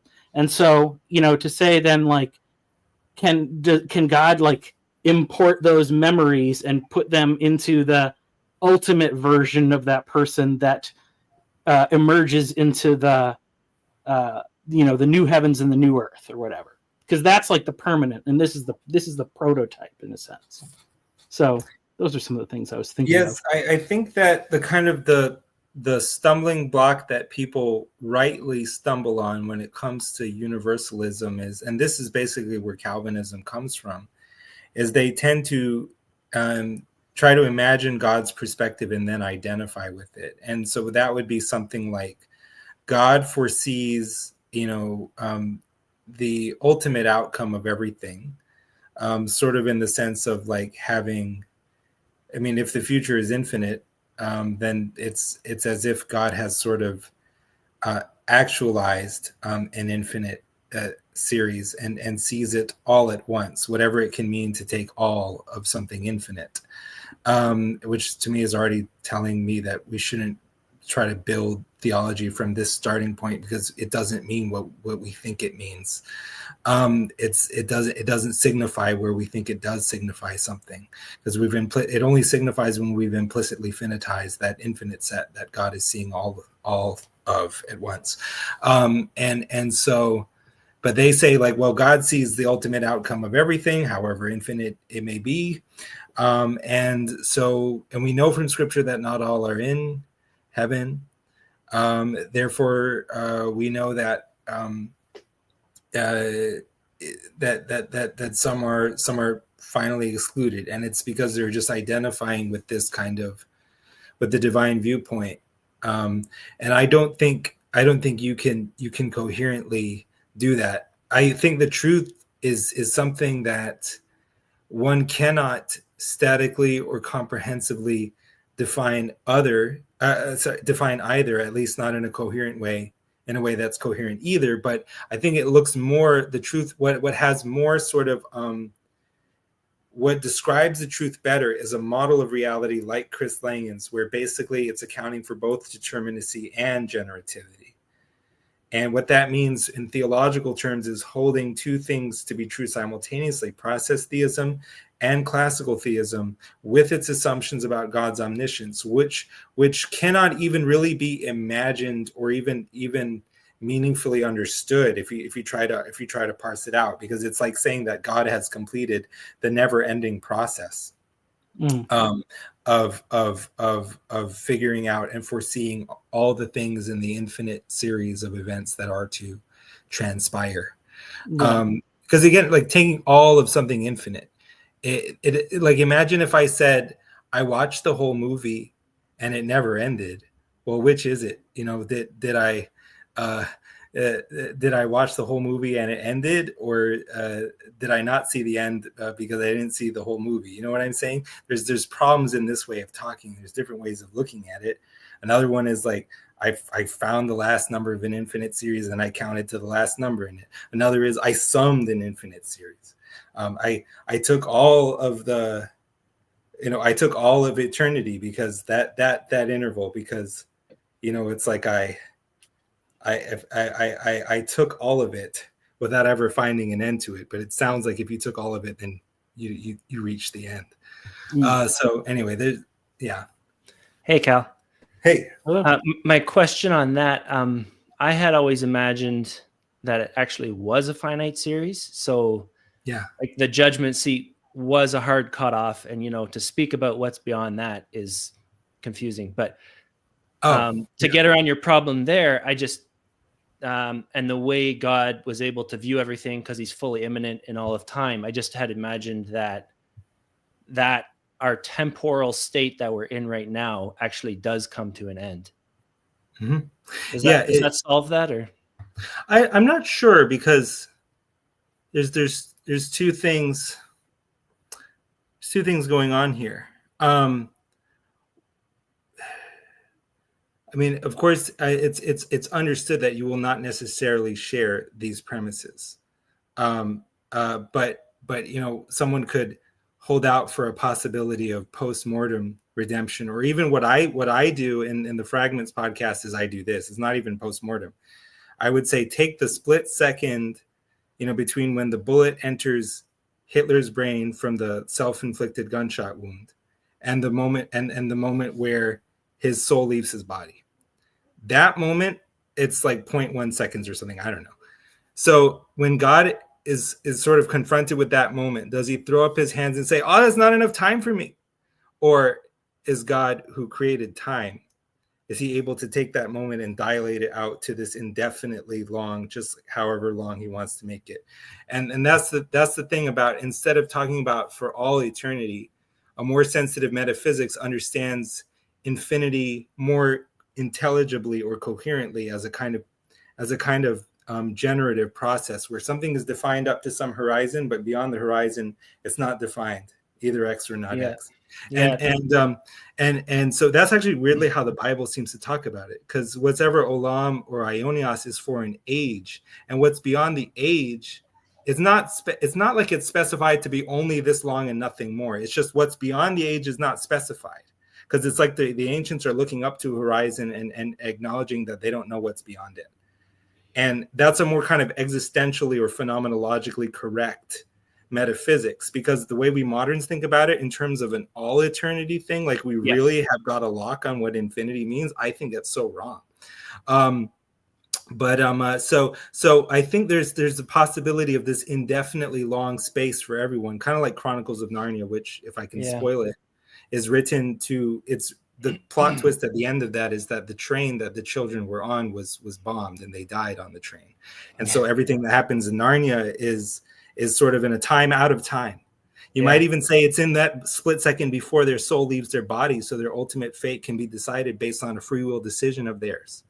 Yep. And I know I've seen somewhere, on one of those like Christian apologetics, somebody talking about that they have had people like die in an MRI machine and have recorded that like their brain goes through like this super activity like right before death, where it is basically the thing of your whole life flashing before your eyes.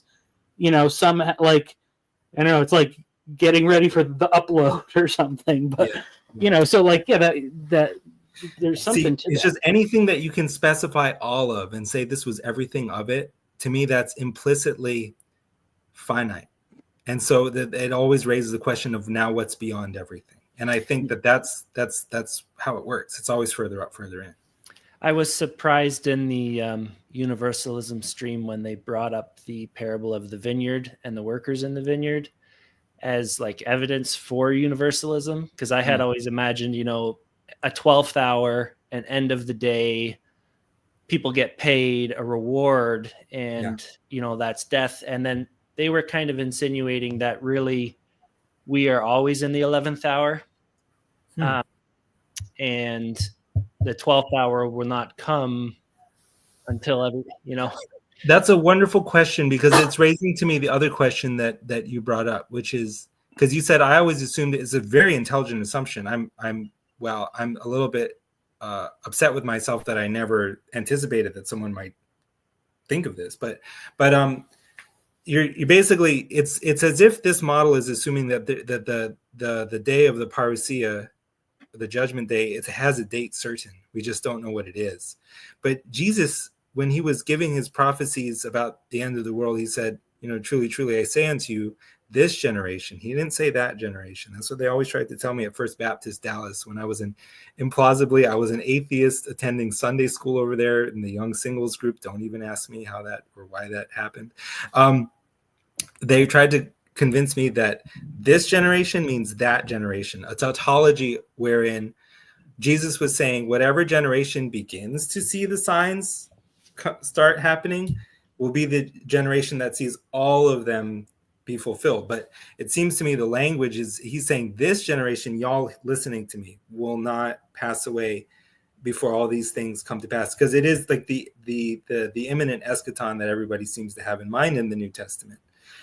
But that's a generative model of reality looks like open theism, and I think the truth almost requires us to assume simultaneously classical theism and open theism. And to me, the best way to do that is perspectively, where open theism reigns in the present moment and classical theism / determinacy reigns in retrospect for everything that has led up to this. The superposition, which in retrospect, when it collapses, is seen in retrospect never to have been a superposition. But it's like, it's really trying to describe the present moment and the way that it's like, when is now now. And that's another way of looking at all this stuff. But so one way of looking at it is the parousia has a date certain, and we just don't know when it is. The other one is, I don't know that it has a date certain. It seemed like it had one and it changed, just like in Jonah's prophecy, where he didn't say y'all will be destroyed unless you repent. He said y'all are going to be destroyed in 40 days. That's it. That was the prophecy. Was it a false prophecy? The Heisenberg uncertainty principle, you can't measure something without changing it. To predict the future is to give the people in reality a chance to change the future. You know what I'm saying? But maybe this is freedom. So, the thing is, like, am I a universalist? I'm trying to affirm that everyone has the power to indefinitely resist God. Whatever can be meant by eternal, we have the ability to eternally resist his will. And so if that is the case, can you affirm universalism? Well, not in any straightforward way. You can affirm hopeful universalism, which I do as a Catholic. Yeah, that's really good. I like how you put it. I was definitely raised to absolutely under no conditions speculate who the elect are. And a lot of times when I see people working from first principles, they can take a couple principles, maybe from scripture, God is good, God is love, whatever. And they can just start rolling with that, with all these things. And then the outcome feels determined. It feels like a determined statement. And once you've taken that, it feels like you are sitting in God's judgment seat. You have determined the elect. You already know the answer. First principles. Principle 1, I am elect. Yeah. So I think I used to do that, and I used to feel uncomfortable about the way that I was doing it. And so I'm probably still doing that in all kinds of various ways. Well, I've been following you for a bit, and you had that period where you had kind of repented, and I had thought that was what you, and now it seems like you've gotten beyond that, which I find really interesting. Repented of the repentance. Yeah, well, exactly. Kind of, sort of, but not really. But yes, maybe, but only at God's own direct prompting. Yeah, almost. Yeah, I hear you. And so I found this whole stream really encouraging, because I am sort of at instead of a position of humility, I'm more at a position of despair.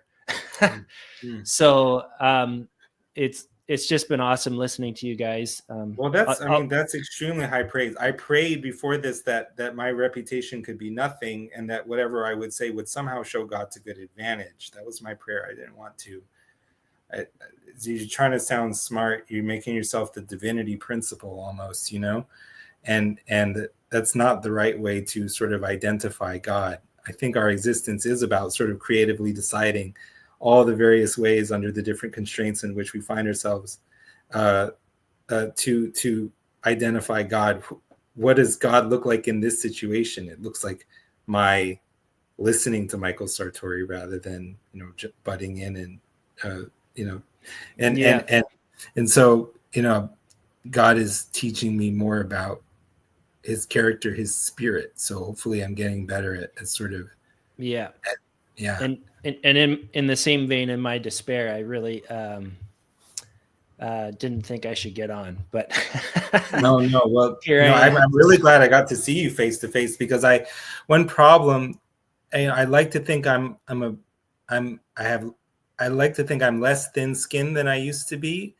But so part of my problem before was perhaps being a little too thin-skinned, but the other thing is just the dehumanizing dynamics of communication in text form over the internet, where the accuser forces us to read in our brain voice some kind of accusatory tone or subtext in somebody's comment. And I actually purposely occasionally join to dispel that, because well, there you go. It's working. That's how I always come across. So yeah. Well, you could Anyways, just be doing I'll say one opponent other thing, Cal. yeah. I'm also the guy. I have a brother who's in Hare Krishna right now. So I also listen to you he's been in that for like 15 years now. So what temple? So he runs a commune in the mountains in British Columbia. You may have heard of it because it just got burned down by a forest fire. So the temple survived, but there's like 30 buildings, and I think they lost six or seven of them, including his. He and his wife live in the temple, so they do the That's really tending. wild. I used to live in BC, but I had no interest at that time in finding a Hare Krishna temple. But if he had lived in a temple that I have lived near, I would know him, because everybody kind of knows everybody in that world. Yeah. But that's terribly interesting. People always tell me that my Hare Krishna backstory is much more interesting than the philosophy and stuff that I talk about, which is like, that's fine, because but I can never really talk about Hare Krishna stuff without just like it turning into philosophy, which, maybe when I'm older and more mature. Philosophy is, to some extent, it's like being stuck in adolescence, where you're stuck in that developmental stage of asking and answering the big questions sometimes. And when you get better at being a mature adult, you kind of learn to do what Michael Sartori was talking about. Like there's like this space of common endeavor and goodwill that we can sort of be in without having to care if somebody affirms all the same stuff as we affirm, yeah, I mean, the stakes are really high though. And if you think that having a baby is a good thing, that's a good starting. Like, having babies, good or bad? Like, yeah, the problem is stating these positions is often a judgment of the other person position, like implicitly. So yes, that's right. Like the that whole Nate using nihilism. There was a misunderstanding there. Yes, but it's also, you did not call him a nihilist. I know. That's what was the most significant thing to me. Yeah, but it's also essentially a judgment on the other position. I'll call Mark Parker. I'll call Mark Parker a nihilist right now. You got to turn from Buddha, Mark Parker, and accept Christ. That Buddhism you got lingering, that's just nihilism, brother. No, I love Mark. I'm just messing with him. Do you need to take an intellectual critique as a personal accusation? I'm agreeing with you, Phlebas. The answer is actually both no and yes. There is a little bit, but... And both of that was in the stream, right? Because Nate's testimony was that this is not just an intellectual position for me, and then as well as intellectual, and then and then he flips it and kind of accuses other people of bias and stuff. And so there was a lot going on in that stream, and the misunderstandings abound. Yeah, there was because of that. It was universalism gets people riled up. Yeah, but the stakes are high, right? Like True. Nate in his intellectual position basically stated that to disagree with him is evil. Like you could reduce it to that. So well, I can understand. I mean, I do think, and this is something I've kind of been exploring. So honestly, in all fairness, like for Jordan Wood and me to have a good conversation is like, well, I don't know. It's kind of like that's not an interesting person to me, because my whole idea in writing my book was I'll just punt that heaven and hell question and go from there. So, yeah. So that. Sorry, let's see. Hold on. Somebody else say something. I'll probably be off in a minute. So, Jordan Daniel Wood is also interesting. He's not really what you would say the TLC or whatever that is. So that's right. And he's a little bit of I don't mean this disrespectfully, but he's like a dog that has been kicked too many times. So he's a bit reactive, and there's moments of condescension. He's got that 200 IQ. He does. And he's kind of suggested at the end of the stream that those of us who haven't really done the decades of work shouldn't be looking into these questions, which is kind of antithetical to what we actually do here. That's almost all we do here. To see if he suggested that, but I mean, I see the problem. It's kind of like what I was saying about subtext and reading tone into stuff, because when someone is so much smarter than you, because I feel like he's got like 30 IQ points on me. Yeah. And a verbal IQ for sure, and my performance IQ is nothing. So, but there is, you kind of will read in almost a condescension, which maybe they didn't even mean it, but it's like from their perspective, this issue is so solved. And so whenever they talk about it, there's going to be like that sound of condescension. Yeah, for sure. I think there is a piece of Christianity, though, where there's definitely all scales, and that, we all have a right to some of this stuff. So God is asking each of us, who do you say that I am? What I've been talking about as far as creatively deciding who God is. See, Chris Langan said that we're identification operators ontologically.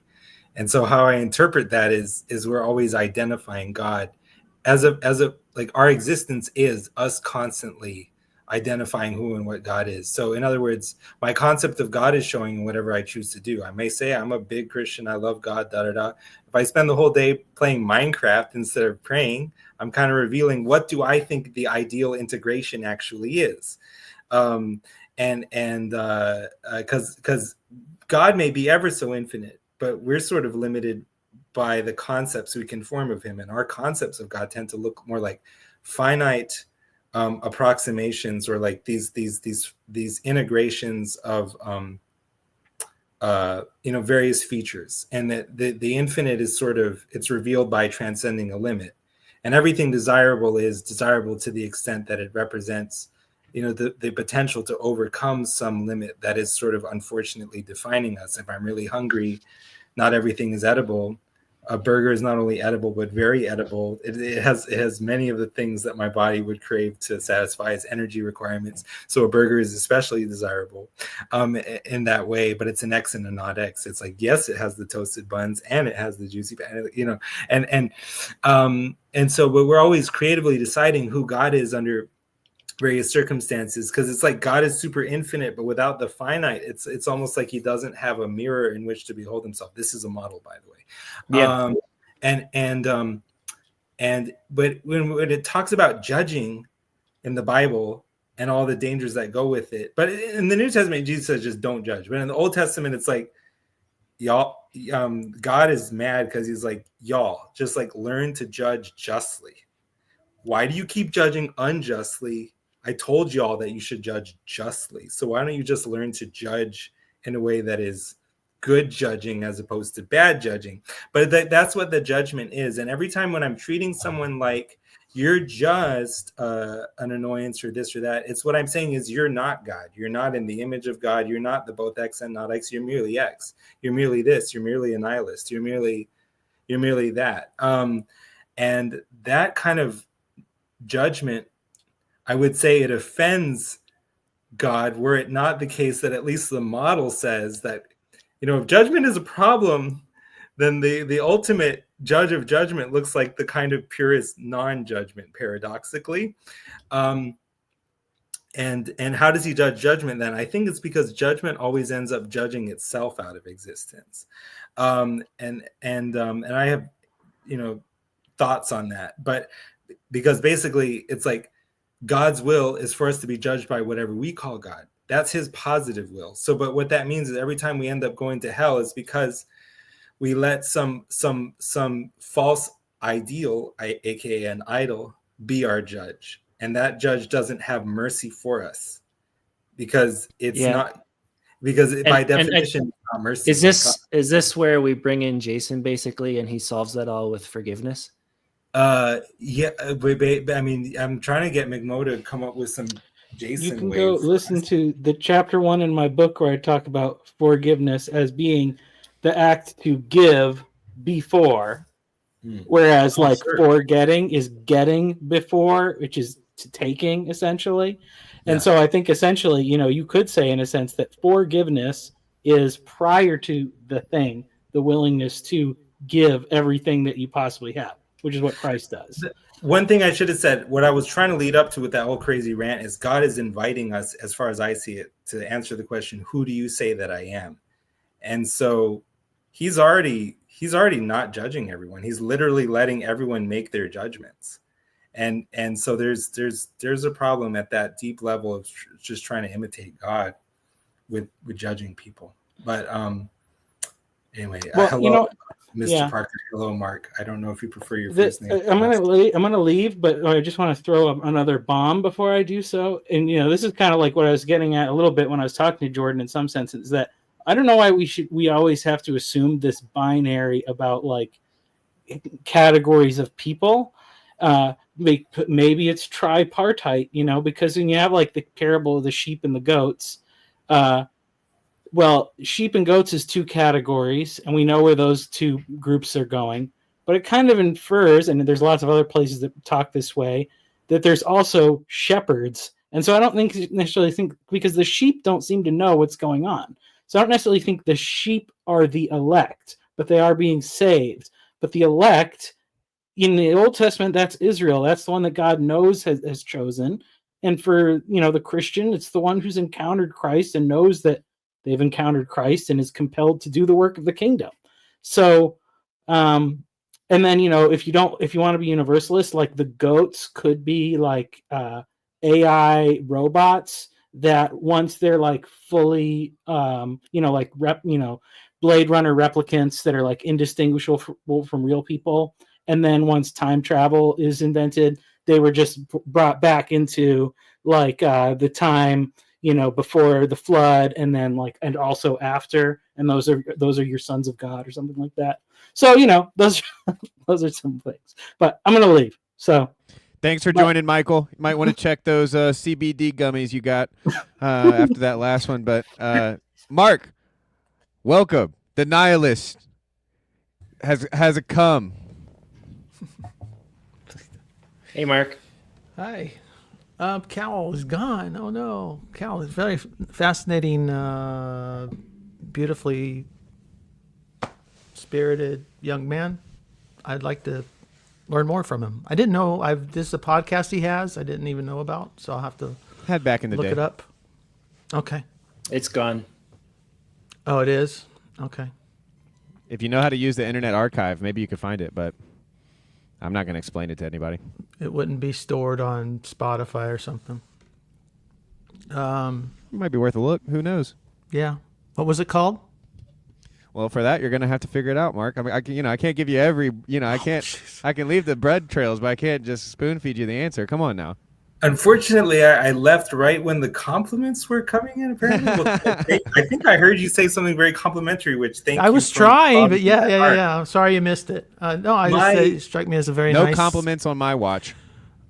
Good spirit. What was the name of your podcast? Well, I used to have two, and none of them were quite as good as they all contain elements of the stuff I'm talking about. But I mean, like, I'd like to think that, like, my understanding of things has got a lot more refined. Whereas when I hear what I used to say, it sounds a lot rougher. But there were two podcasts. One was Universalism Against the World. It was about universalism nominally, but what it really ended up being about was like the thing I was, I guess, more interested in, which was the NDE phenomenon. Because coming experience.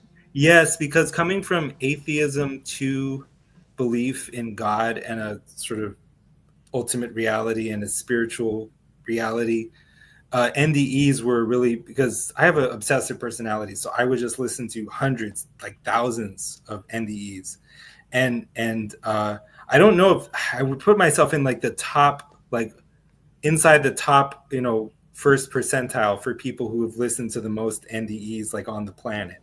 The only people who have read as many or more NDEs as I have are researchers.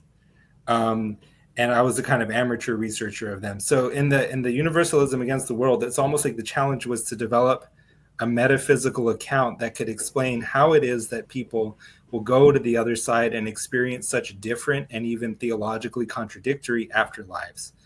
And then the second podcast was called Fragments, and what Fragments was, what it began as was a sort of using these process metaphysics that I talk about, which again are just a model, to understand longstanding theological tensions in Christianity, between human free will and God's sovereignty, predestination, and and all of that. And what it ended up being about was weird experimental theology about God-man relationship, judgment, and forgiveness. And then I was sort of letting Jason sort of do more and more of that podcast. Because like I said, I think he's I would say that as God sees, every person is equally superlative as a theologian about who God is. That's he created each person to uniquely reflect his light. But in my finite way of seeing, showing the limitations I have of God, you might say, Jason is the best theologian of the little corner. Jason Schweitzer. Okay. Yeah, I know. Yeah, I've talked to Jason before. Yeah, he's very good. Yeah. Yeah, and so because he's like the Hebrew Bible as a person, in the sense of he has such a concrete and imagistic way of understanding everything. Everything that he's going to understand, he reifies it, he turns it into a metaphor, and then he starts manipulating the elements of the metaphor in a very right-brained way, which doesn't come naturally to me. I'm a very left-brained person, but like I respect his holistic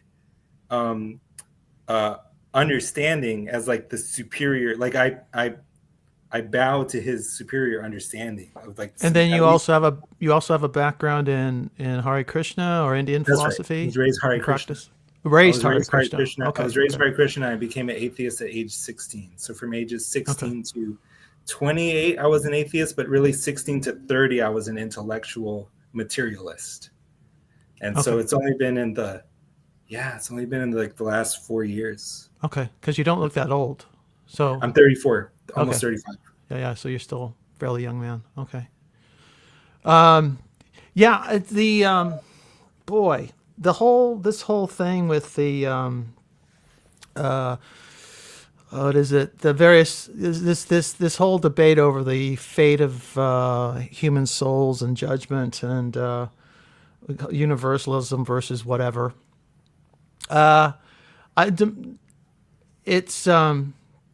It reminded me of when I first started to try to come back to the church 5 years ago. And I just found all of these people talking for God repugnant may not be the right word, but it just seemed off-putting. And it just seemed wrong-headed. Because for example, I'd run across a video. I was in a long dialogue back and forth with a devout Catholic lady who's a friend, and I would run across some ask a rabbi. There was a series of videos like Ask a Rabbi, and they'd have a panel of 3 rabbis, and somebody'd pitch a question, and they would say they'd speak for God essentially, which I just blew my mind because at the time I had been 10 years into Buddhism really. Yeah. And it's just like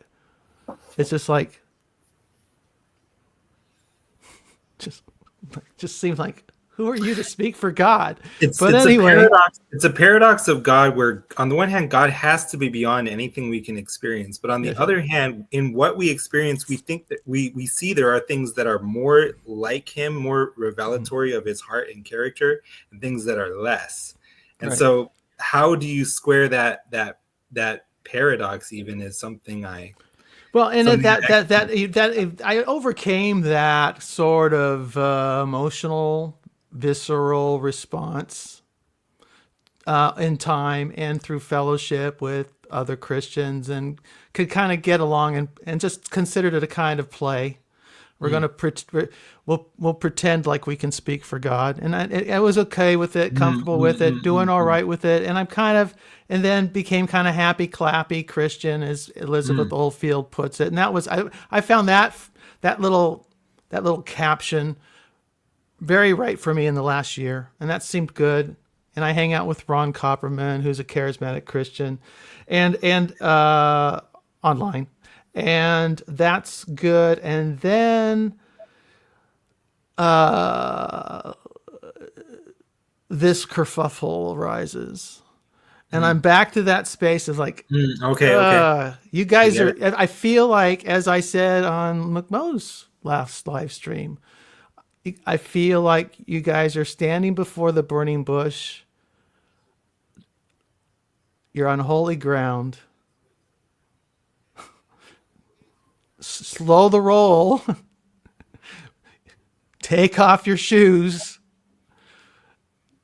Tread carefully, because I've been trying. And you're forcing me to do things I don't like to do.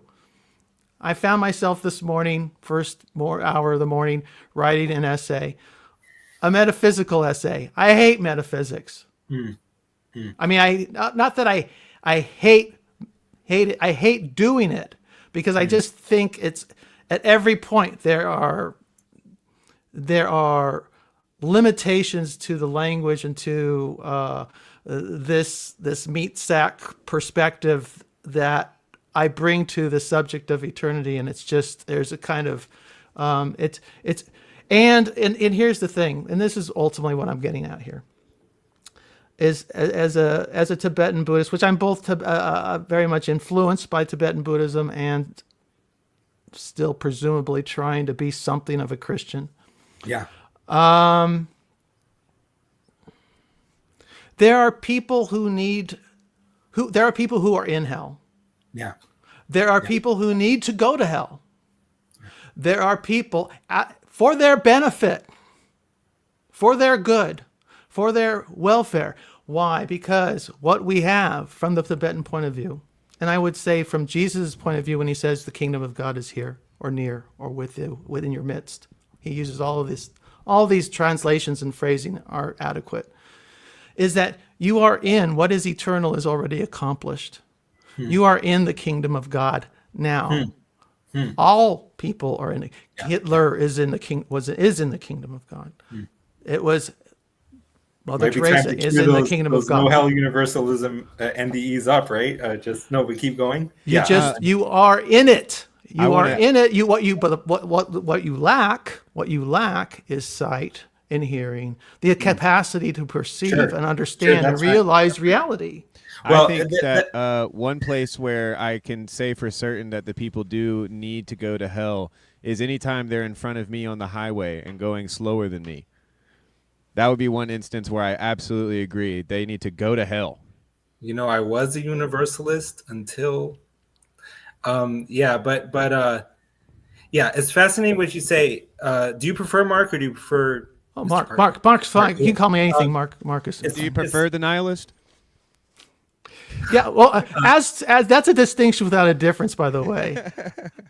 They called what I said nihilism. They said, called what I said nihilism. Is that really a difference between just calling me a nihilist? But of course, then later on, I was called a Kantian. So you can't, now that's real bilocation, guys. One is a, but go ahead. Go ahead, Cal. I really want to hear what you want to say. What I was going to say, because you're talking about, like, these are the truths of God you have seen up until now. This is God has revealed God's self to you up until now. And you see truths in Buddhism, which I see it's like the truth of God is beyond whatever we can experience. But there's also truth of Christianity, which is in this life, some things look less like God and some things look more like God. Like when there's like an apartment is burning down and you see that guy who's like a painter. He's not a fireman.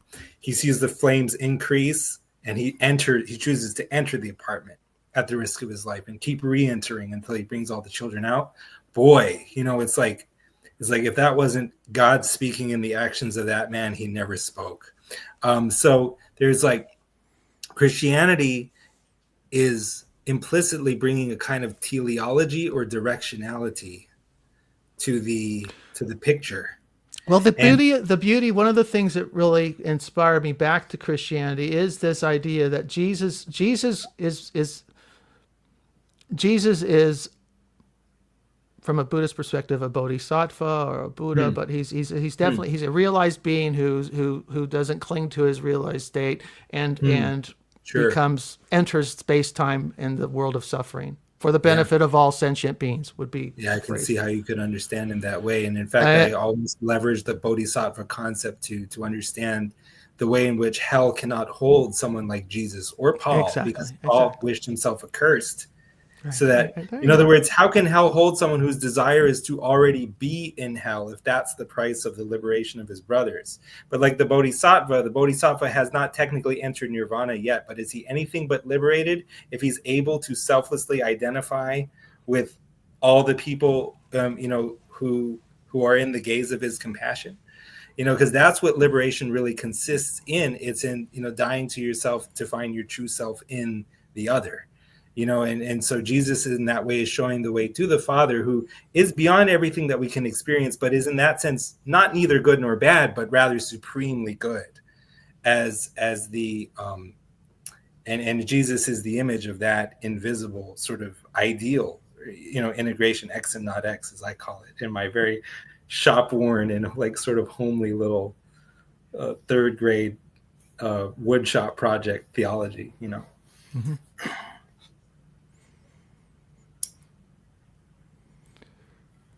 What I don't know if I need to even put a bow on any of that. It's just, I guess what I would say to the guys who are so desperate to save us from hell is that they don't, and this is what I was getting at with the totality of human experience that Jordan Downey would so explicitly couldn't understand. Yeah, I have thoughts on that too. Good. I look forward to it. That you don't know what people need, and conversely, God does know what they need, and apparently, He judged it necessary that they should experience hell, fear hell. And as a student of experience fear, and experience in their imagination, experience in fact, experience, and then also back to what is impossible for man what is impossible for man is possible for God. Can God also retrieve souls from eternal torment into eternal bliss and union? See, so that's right. So just because it says the fire never cannot be quenched and the worms consume, and it's doesn't mean that it's beyond God to redeem. And this is corresponds. I don't know if you heard the part where I talked to JDW, but that was actually exactly what I was talking about, because when I was talking about over what interval and how do we sort of define those things. JDW is a student of Hegel, which in my sort of totally secondhand way, so am I. And Hegel used to say that to know a limit as a limit is already to be beyond the limit.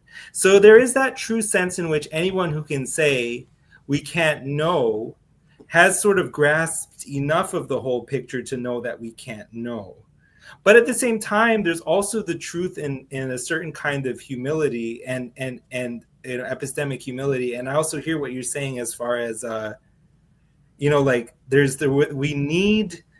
we need the reality of like this indefinite suffering that cannot be distinguished from eternal suffering. Just what does eternal really even mean beyond this kind of endless now? We need that not only to describe reality. Well, JDW would certainly bristle at the idea that you need that to give reality meaning. And I think probably in the limit, he's right. That's a kind of almost different kind of process theist versus classical theist type of theological debate. Does the good need evil in order to be good, or can the good be sort of supremely what it is without the need for any, without any ontological need for contrast? That's obviously debate, but I tend to think that JDW is directionally correct in that in the limit, what it looks like is a supreme good that doesn't even need evil against which to relativize itself. Mm-hmm. But nonetheless, I agree with you as far as what you say about like we need hell like in order to describe our existential condition, and that's why I wanted to find a way that as a universalist can I affirm eternal hell, and also affirm the ability of a person to resist God's will indefinitely. So in the present tense, what that looks like is just a hopeful universalism. But after the fact, if it does transpire that everyone is, if/when it does transpire that everyone is saved, we will see in retrospect that that's the only outcome that there could have been. Because I think everything is like that, the way that the present moment, whatever superposition it is, it collapses, and then in retrospect we see that event as that could have happened, or else to that extent it's actually not explained. Can I raise a small? I could form it in the frame of a pushback, but I think I'm just going to try it as a question, which is the way that someone uses the term hopeful universalist. Is that hope meant to be taken as the same hope with which we are saved, basically, or the same hope with which we yearn for our redeemed bodies, you could say? Like, is the hope for universalism as sure as a hope is it as sure of a hope as our hope for glory? My answer to that would be I can assume over and over again that every negative thing that I experience will be for my ultimate good. But then God/Satan, or God through Satan, is going to try through his permissive will. He's going to try that faith in all kinds of different ways. Not more than necessary, or not in any way that's sort of just like kind of unnecessarily, torturous. But I can start with that faith, but there's a way that even I don't believe it, to the extent that I can doubt and suffer. That's the extent to which I don't believe it. But it's also like sort of why God has placed me in this refiner's fire. It's in order to perfect the image of himself that I bear through this suffering. So that's the faith that I have toward God. Do I know the faith, the salvation of everyone in the same way? I know this. I mean, I think what it hinges on is the character of God. And my faith is assuming God's goodness is such that whatever happens, he will always mean it for my good. But there's also the extent to which not only do I not fully believe it, I can't fully believe it because I don't even really know what I mean. I just have a finite approximation of the infinite. I don't grasp the infinite God. I could only know it through, like the Tao Te Ching says, you can't know it, but you can be it. You have to experience it. It's not the hope of hopeful universalism is not something as ridiculous as like, well, it's a 5% probability. It's not like a probability, but it's the hope believes all things, hope trusts all. I don't even remember the quote. Hope believes all things, trusts all things, hopes all things. The hope comes from the love which God placed in us. It's his image of himself in us. God who is love. I think also it's that fear of speaking dogmatically and the acknowledgement that you are on holy ground, which is all Mark was looking for. So. Right. Yeah. Right. Yeah. I mean, in the Catholic tradition, Hans Urs von Balthasar was the guy who was kind of like that. I mean, basically my position in the present tense is looking a lot like his.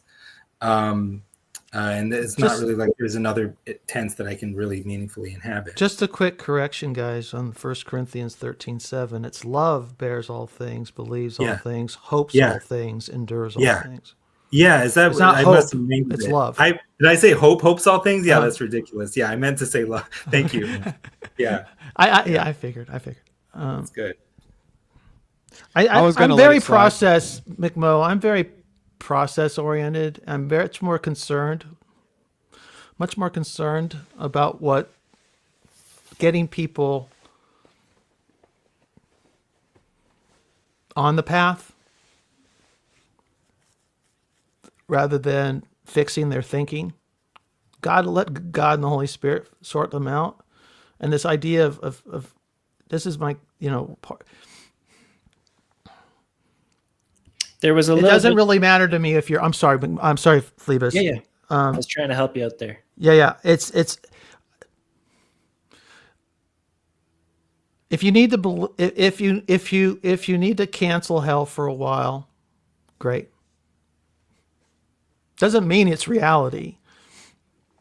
I went through a period of time, I don't know, 35 years ago when I just stopped believing. I stopped believing in hell, then I stopped believing in the devil. And it was a process by which it gave me enough freedom then to do other things and pursue other avenues, and ultimately deconstructed a bit and then reconstructed some and went through meditation and Buddhism and so forth, so on and so forth. Only to go through Tibetan Buddhism, which reintroduced me to hell and all kinds of weird ideas. Back to Christianity and visions of the cross and all sorts of crazy things.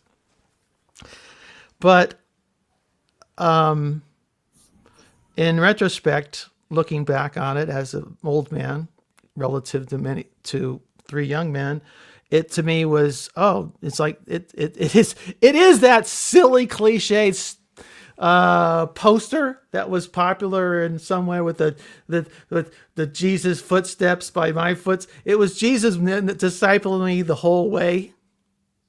Okay, so I have no problem with people playing with these theologies, but understand that when you take these hard stances, keep in mind that there are those weaker in the faith who maybe have just little nothings of faith, but need it. They need to, or they're little ones who Christ says, be careful how you treat them. And you don't want to be the one who abuses them, because I don't want that millstone wrapped, tied to my neck and thrown into the sea. I mean, You thought what part of the? They took a very hard line. They were very hard on their position in the stream. I'll give you an example. Go for it. So the line that I see your point that they took a hard line, but can't you see that the opposite opinion, the opinion that they're arguing against, is that children who were never given the chance to hear the gospel message are burning in hell for eternity? It seems like we can show them some grace for having a little bit of urgency or a little bit of fire in their belly because of, and I think we could all agree, some of the damage that the hellfire and brimstone preaching has done. And when you compare the mood or the vibes of that conversation, it was not anywhere close to the type of turn and burn conversation that could have happened, which I will say is easily and always communicated to children, such that their first conception of hell is almost always eternal conscious torment. If you know what hell, if you've heard of hell, you know that it's a place that bad people go forever. Like that's what they're up against, Mark. So I definitely do appreciate though the words of kind of let's be wise, let's not shoot from the hip here, and let's certainly treat people with respect. But hard lines can't be the problem, because the other side is the one with the hard lines. The universalists at least are saying that we're not going to say that the nature of God is such that it permits the eternal torture of people. Phlebas, okay, I want to hear what Phlebas says before I respond, or Cal too. I'm happy. What was I going to say? Well, I've noticed I think differently about these things than a lot of people here. I think much more, maybe the wrong word is dispensationally, prior to creation, incarnation, Christ's death, my death, his return. I have all these periods. And the way a lot of people seem to think is they kind of mush that all together into just one big purgation, maybe. And so I react against people who say, "Oh, we're all experiencing hell," and because it really seems to minimize it for me. And a little bit in that stream, they suggested that some of this in the past has been necessary for pastoral reasons. And when I look at something like the parable of the 10 virgins, I see a hard cutoff. I see a dispensational line. The wedding feast starts and some people are left outside. And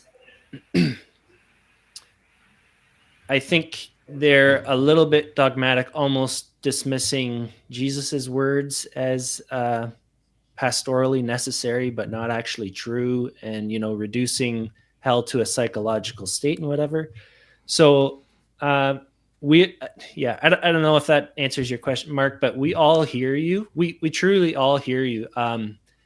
And when it was not a personal thing, and there's lots of caution about it. I'll stop there.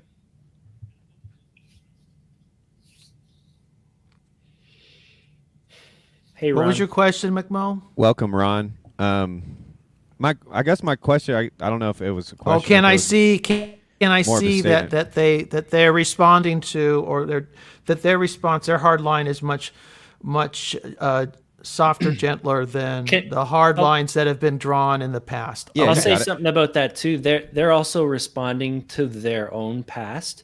Yeah. So what the picture McMo is painting there is the hyper Calvinist who has forgotten all the things Cal talked about. Half of Calvinism is trying to talk from God's perspective.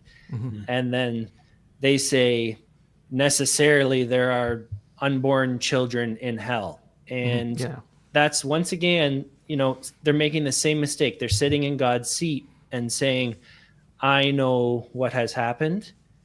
And one of the rules that I mentioned earlier is you do not speculate on the elect. So you're accusing Grail Country sort of doing that. That's what I see. And in the same way, they're responding to their personal experience, their background, with the other side of that. So, well put.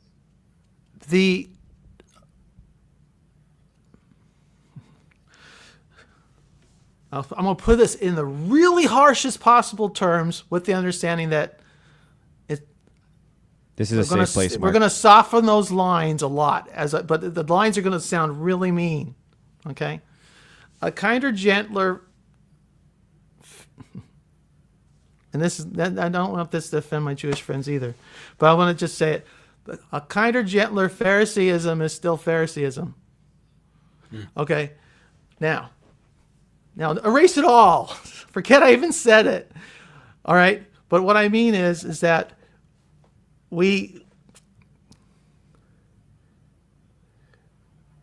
goal of all of this back and forth is to draw people to Christ where they are, so that they can they're going to deal with them. And all this back and forth is part of that process. I understand that. But when people, very intelligent people, very well educated people, come in and say, this is the way it is, it's fairly obvious, and then we, dismiss out of hand opposing points of view, you're not giving people, you're just doing what's been done to you, and it's not constructive in a evangelistic or discipling sort of way. It's just, you're just drawing new lines. You're just saying, everybody's in. I don't. Go ahead. I'm losing the thread. I think part of the dissonance you're experiencing, Mark, is that Grail Country has shown us a road, and they've set a really high bar for themselves. And then Luke went and sort of violated two of his core rules, which he sort of set it up as somebody else defending his personal belief. And then he also brought in an expert, and we're sort of anti-experts here. And so there was just a lot of dissonance. And if you're gonna, I don't know, you're just gonna experience that watching that particular crew. And I think you just have to forgive. But these are people I love. I'm not. See, this is why it probably is more. Yeah, but Luke it's been days, Mark. Back and Forgiveness. I think that they supremely misunderestimated the amount of grievances that needed to be aired, and apparently they all needed to come out on the McMo stream. Like and subscribe, everyone. That's right. But even here, that framing is a Christian YouTube framing. Another rule that was been violated. The pregame, submit your questions, air your grievance. We're going to hash this out. That's another rule. Phlebas, make a note of all of these rules so that we can multiply the trespass. In the meantime, Ron, Tayo, Ron first, then Tayo. What say you, fine gentlemen? Dude, that's not even fair. You get me when I'm laughing. Not fair. Just want to first say hi to, is it Kyle? Kale? I can't read your name. Cal. Or Kyle. It's Kyle. Thank you. No, okay. It's Cal. Sorry. The joke is everyone calls me Kyle, but Cal is a shortening of my Hare Krishna name, Kaliya Krishna. I'll stick with Cal. Yeah, there you go. The guy who speaks in tongues is afraid to say your name because it'll get him started. I speak in tongues too. I speak in tongues more than anyone. Actually, I don't know. I only speak in tongues. This whole time, I've actually been speaking in tongues, and you guys have just been hearing English. Holy Spirit gift of interpretation. Amazing. Yeah, wow. Phlebas, help us. Help me. I think, we should go to Tayo. I have another question, but if he's there. As you're cooking, keep cooking. Yeah, I guess lurking beneath all this for me is a hierarchy of revelation. And at the top of my hierarchy would be walking with God or walking with Christ, and then our best witness to that is Scripture. And then the Holy Spirit guides the church. And then way at the bottom, I have personal revelation and philosophical speculations and all that stuff. And I think a lot of, if I'm understanding Luke correctly, he sort of flattens that all out and says, everything is of your own understanding eventually. You only know what you know. And anyways, I don't know if that resonates with anyone. Like when I hear Mark's complaints, I sort of hear a hierarchy complaint. Like, you guys don't have a place to do this. So then what should we be doing, Mark? The one of the phrases or the scriptures that came to mind, a couple of them was, one is if your faith doesn't exceed that of the scribes and the Pharisees, you got a problem. And then also about the another Jesus response to the religious leaders of his day, talking about traveling over land and sea to make one proselyte only to make him 10 times the or however many times the child of hell. Be careful what you do when you're trying to fix people. That's my concern. It's not that I'm even, and this is the thing. I hate even saying it makes me nervous. I don't even like talking about this stuff. I much rather do. I'm gonna just as an illustration. I much rather sit with this. So then talk. It scares me to talk about this stuff. Yeah. Yep, and I mentioned earlier my state of despair, and yet we're both on screen, and the screen has a certain amount of power. And Luke also mentioned in that stream, he felt called to disciple people, and that's sort of taking on a teaching mantle, and we all know the warnings around that. But I think to quote another Lukeism, he's right that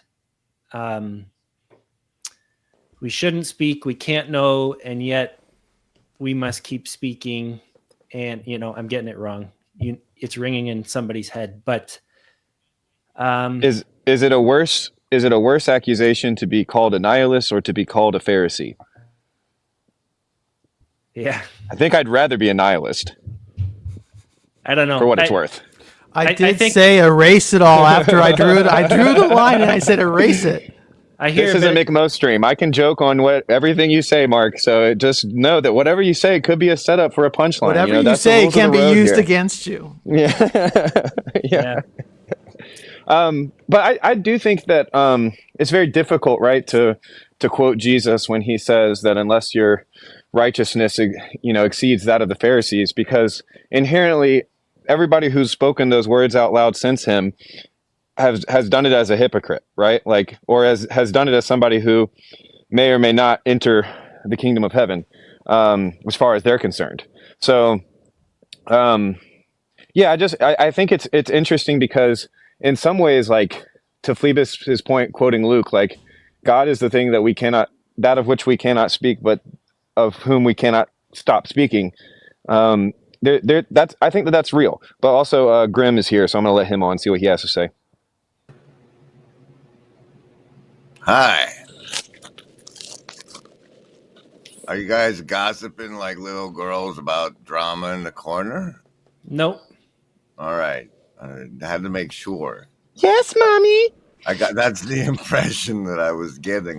OMG, something happened on Luke's stream, and oh my OMG. Have you been listening? Did you listen to any of what Cal had to say, Grim? I mean, that sounds like a really sarcastic That's play. like coming in 10 minutes ago. Graham only gets here when it's time for me to play what might end up being potential branding one day. That's his real, he waits till the juicy parts at the end. You don't have any of that on deck. You're on your phone right now. What are you talking I do have it on deck. I've been working away this whole time. You guys didn't even know it. Surprise. Now I'm terribly excited. Good to see you, Ron. Cal, I don't know that we've been on screen across from each other before.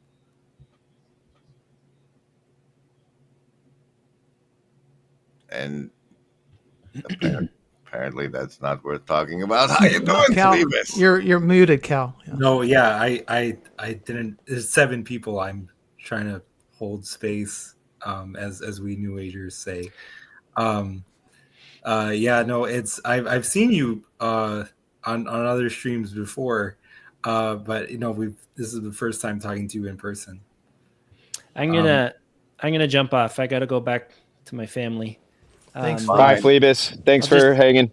Leave you with the thought that there. I'm not sure there is anything as a truly just intellectual position that you can hold, like as an abstract out there thing. So when we talk about this stuff, it's going to be hard by definition.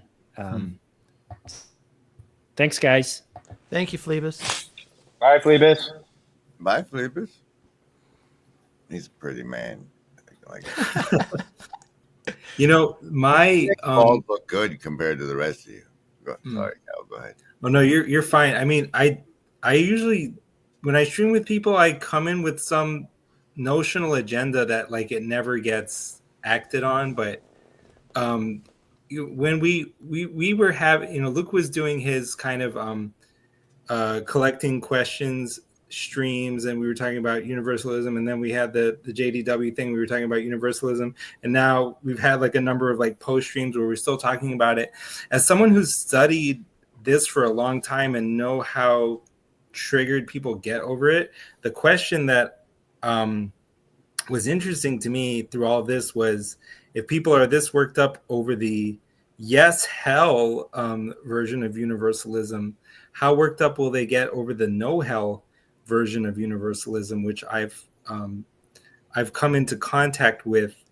It's interesting because in the space of universalists, the people who insist that there is no hell are often a lot more vehement and even judgmental than the sort of the biblical universalists. Thing about biblical universalists is they just don't tend to stay that way for very long. They become sort of unstable and then they morph into something else. But some people sort of stay stable with it. They're just a small subset of Christians. But so I know that when I had a podcast, that was one thing I sort of commented on, and I found once upon a time I found a YouTuber, because I love to study NDEs, and I've encountered a fair number where they went to heaven supposedly, and they saw that there's just no hell at all. And so where it's coming from is not a philosophical or theological place, but it's coming from, it's purportedly coming from a place of real experience. And somebody on YouTube had basically collected these, and he was interjecting them kind of in a comment section where, I mean, they arguably didn't fully belong, but I was really struck by them enough to comment on them, like in a podcast episode last year. And I collected them just almost like as something we can read to give you because I find it really fascinating and interesting, especially for Christians, the way that we get so worked up by it, and it does sort of remind one of the parable about the day laborers. All right, that's a lot, Cal. I'm loaded up with stuff to respond to. Can you stop giving me more for a second? Okay. Wait, let me make Grim feel a little bit more at home. Grim, take a beat. You and I can make a difference in our children's future. Overpopulation is linked to pollution, overcrowding, health problems, and poor living conditions. Too many children can mean economic and emotional hardship. Our population is growing at an alarming rate. In the next 30 seconds, 90 more people will fill the earth. We need to... All right. Was that enough time for you?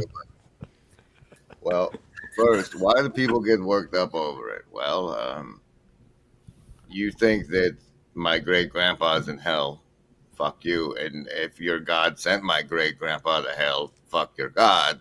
So I love my great-grandpa. So, of course, people are going to get worked up over whether or not people go to hell because of their emotional attachments from being a young person on this planet if they weren't, in England. Or vice versa. The NDE thing we can get into, but it's like getting worked up over whether or not anything. Getting worked up is being distracted, is being taken away from the work of being the body of Christ and exercising compassion to those around you. And oh man, I don't know how much time you guys want to spend on this, but well, of course Hitler always gets invoked in these discussions, and like Robin Perry in his presentation of his biblical universalism, like the example he used was, I am not saying that Hitler dies by suicide and then wakes up and suddenly he's partying with Jesus, but the no hell universalism NDEs do kind of give us this picture, but there's channeled bullshit says that he's going to be in healing for a long time after that incarnation, right? I mean, everybody makes peace with the existence of Hitler one way or another. Hey, Teo Falele, also known as Tayo. Good to see you, sir. And the Marylander has arrived.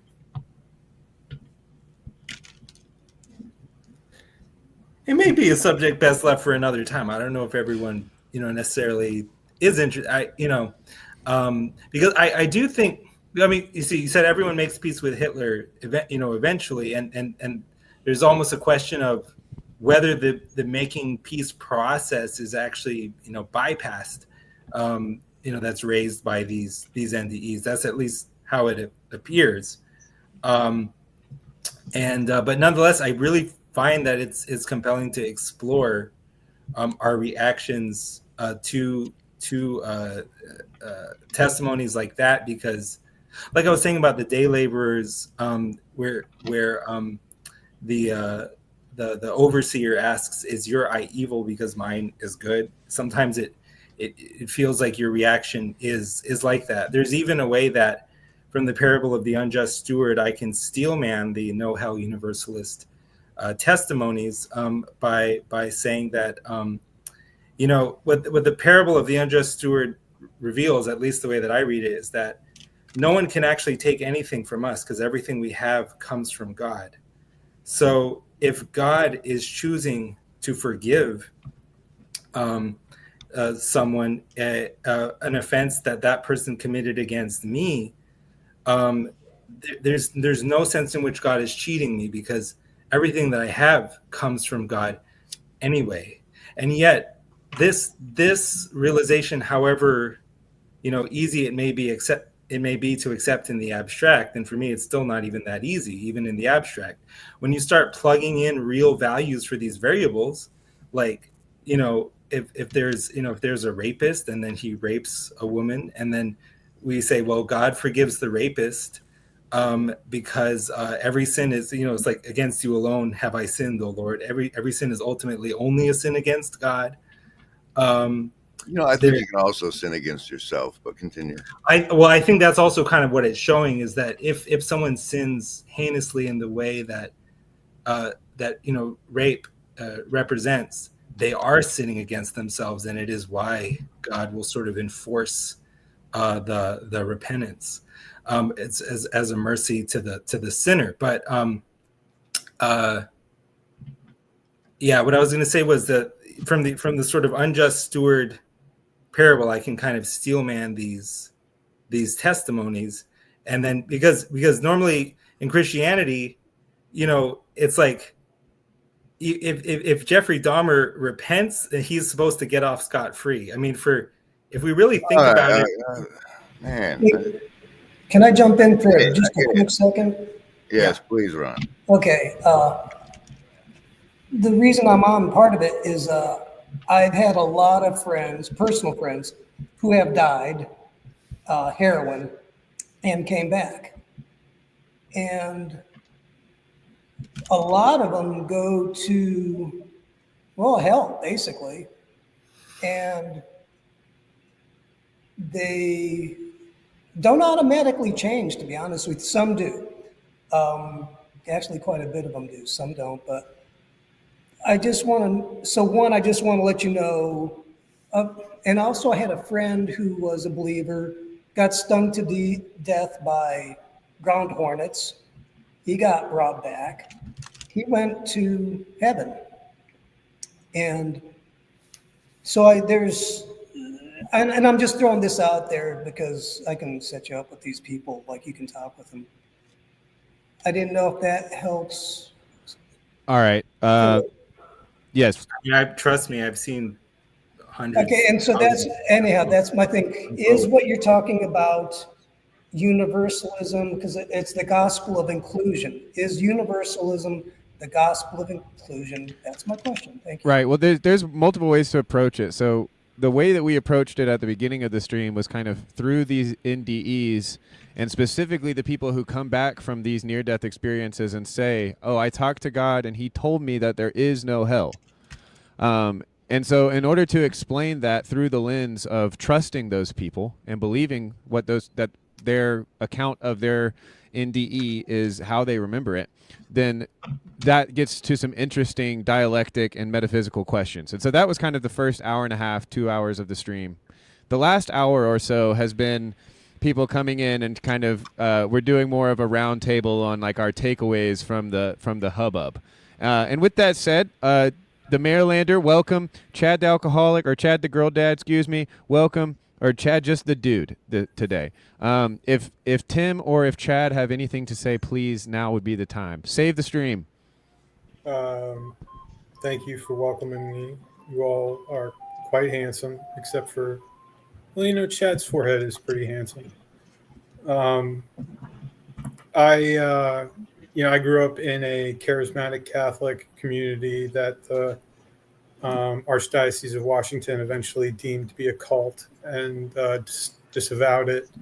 But it was, our liturgy and our catechism was in concert with Rome and, Pope John Paul II. The theology of the body was a big deal because everyone was trying not to have sex. And I just wanted to report that I grew up being taught that hell explicitly was a real place. And if you said the wrong word at the wrong time with the wrong, or if you said the right thing at the right time, but if you had the wrong intentions in your heart, you may potentially go to hell. And that caused a lot of anxiety for a young boy who took this stuff extremely literally. As it was told to me, it was literally true. And it's been very fascinating to me to watch the Catholic Church very quietly, very subversively distance themselves from this concept of hell, leaving you all in a bit of a kerfuffle. The last thing I'll say is that I found a prayer in a letter from Eleanor Roosevelt, February 10th, 1956, where she's discussing the National Day of Prayer. And in the letter, it says, the purpose of this day is to unite all Christians in a bond of prayer. And she chose a prayer that was not a Christian prayer. She chose a Lakota prayer from a 19th century Lakota chief, Yellow Lark. And the prayer goes, "O great spirit, whose voice I hear in the winds and whose breath gives life to all the world, hear me. I come before you, one of your many children. I am small and weak. I need your strength and wisdom. Let me walk in beauty and make my eyes ever behold the red and purple sunset. Make my hands respect the things you have made, my ears sharp to hear your voice. Make me wise so that I may know the things you have taught my people, the lesson you've hidden in every leaf and rock. I seek strength, not to be superior to my brothers, but to be able to fight my greatest enemy, myself. Make me ever ready to come to you with clean hands and straight eyes. So when life fades as a fading sunset, my spirit may come to you without shame." And I think there's a lot there that can be gleaned. And if you're able to step outside your comfort zone, I encourage you all to find the letter by Eleanor Roosevelt. Thank you. Powerful Amen, stuff. brother. Powerful stuff. Yeah. Thanks for sharing that. Chad, what say you in response to that beautiful prayer? Hey, what do you got, Chad? Yeah, can you do better I than got, that, Chad? Good luck. I was thinking about walk with me, Lord. Walk with me. Walk with me, Lord. Walk Yeah, with sing it. me. That is so good. Yeah, R.I.P. Dog Bark. I'll probably be sampling Dog Bark tomorrow in honor of I love it our so friend. much. That's, like to Grim Grizz's pointing out of the what are we to do, really? I mean, conversation is nice and all that, but like when I first watched PBK's thing yesterday on the dog bark thing, I was just moved by. I had listened to that song with a whole new different understanding, and I was thinking about just really grateful that that I live in a time where I get to talk with all these different folks and share stories and get an opportunity to hear Dog Bark sing that song in that moment and to actually love our neighbor rather than being distracted by the other stuff. So not to say the other stuff is unimportant. I just think for me, I got to remember what is most important, which is what Tim read. I think that was really beautiful, Tim. And yeah, love you guys. Love you too, brother. Thanks for sharing that. Looks like we lost Tayo. Yeah, I'm kind of, to be honest, I find it quite frustrating. The immune response of, why are we even talking about this? I think that is just wrong. We literally talk about everything in this space. And in terms of the McMo streams, we will always be a comfortable place for people to admit their heresies openly and proudly in the Heretic's Confession. Now, that being said, Chad's absolutely right. If any of this stuff keeps you from loving your neighbor, then shame on you. Don't let it do that. But we're here. We talk about everything. We talked about the telepathy tapes. Nobody, when we were talking about the telepathy tapes, was saying, why are we focusing on these telepathic autistic kids? Why should?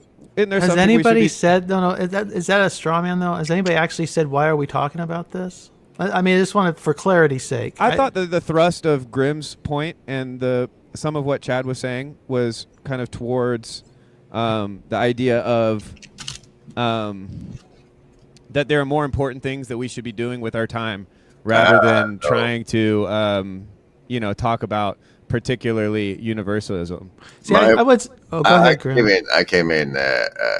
Is this gossip? Why are we talking about this? Because I had come in on the part where Phlebas was talking about how Luke had violated blah, blah, blah, whatever.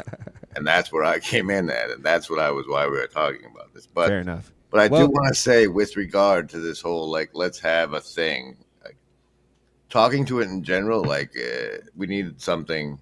This is what like you said, we talk about things. We need something to talk about. There needs to be a reason for the coalescence, for us to create the spaces for us to be virtually not alone. And this, is there a hell, can be a fun one.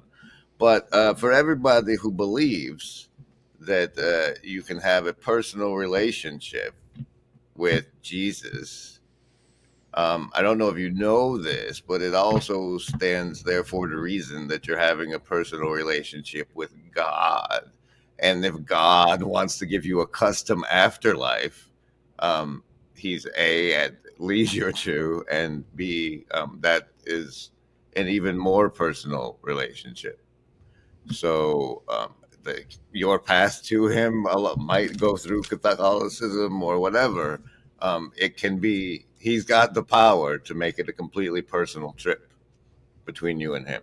So that can be true of the afterlife as well. Congratulations. Yeah. So there is always, you can kind of take Descartes' demon or whatever and apply that type of thinking to God. I think that that's still, though, I mean, you can see that as a type of faith, right? Like, you don't have any reason you can't prove that, there's no way to prove a personal relationship with God, and much less so that, the purpose of the universe is to have a personal relationship with God, or so that you individually could have a personal relationship with God, and except about talking through these things, and especially when we were tackling it at the beginning of just the paradoxes inherent with a type of NDE, but it's kind of paradox all the way down in some sense, and so it kind of ruffles me the wrong way, or ruffles my feathers. I get triggered a little bit whenever the conversation becomes an attempt to change the conversation instead of letting the conversation develop. Because there's a real sense in which, maybe we were about to get to something good. Are you getting at something that, or pointing to something that you might call a corner demon that is a kind of the kind of meta move, or the move to transcend the conversation and be, I'm on top, because I played that little maneuver to get over on top of the group and be dominant for 30 seconds or Yeah, 10 minutes or whatever. Gentlemen, it's really been a pleasure to meet you, Mark and Grim. I'm gonna leave. Probably gonna return at a future time with McMo's permission. But Of course. but yeah, I'm gonna Cal, keep I'd listening. love to talk to you. I got my email is actually in my description. If you ever want to do a rando, I'll or send just you an talk email with right me, now, so you have my. that'd be awesome. I'd love to talk right. to you more. Yes. Good to meet you, Cal. Thank y'all. Thank you Thanks, very Cal. much for hanging, Cal. If anybody else wants to come play, I don't advise it. You know, these are choppy waters here. But yeah, so I don't know. I think that I was surprised, Mark, to kind of answer your question. I don't know if I'd want to go so far as to call it a demon or point to it. Trope. But there is a sense in which, like what you were saying, I do see that as a thing that can happen, and I'm guilty as charged too. Like I'm often the one who wants to play my little philosophical card and win the argument. But I do think that there is a sense in which I sense a fear to think out loud about certain things, right? And but it's the type of thing that YouTube's not going to take us down for, right? But so we still have this kind of social phenomenon of it very much ruffling feathers, and like the meta move of saying like, okay, you can talk about this thing, but you have to talk about it in this certain way. Like, I think that that's fine in terms of ethics, in terms of if you want to call a brother to repentance, if you think that he's not loving the way he should. But where's the you got to talk about it in a certain way here? A little bit of Mark.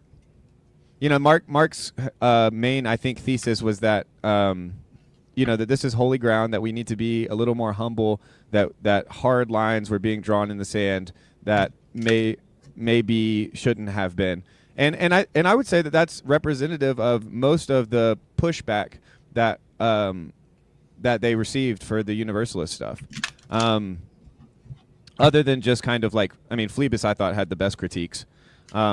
But also, I just thought that generally it went well, and that as far as a model for how to do a certain type of thing like that, where you bring in one of your favorite experts to kind of argue your case for you, then, you know, I thought that it went well, and it reminded me, like, there's been plenty of times where guests have gotten the immune system response of the corner.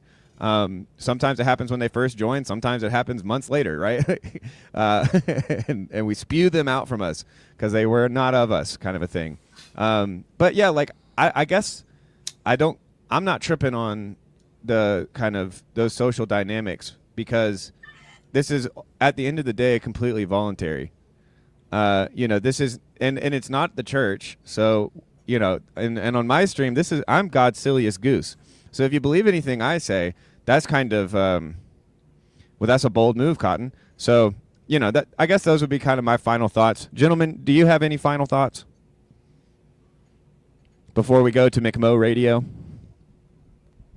I do, but I want to let Mark go first because I was going to let you go first. Valuable slot. So. Oh, he wants the last word. All right. Yeah, it's more polite to Grim to give him the last word. You know, I these see. social, you know, the etiquette is difficult with somebody like him. We defer to the wizard. That's right. That's right. Okay, so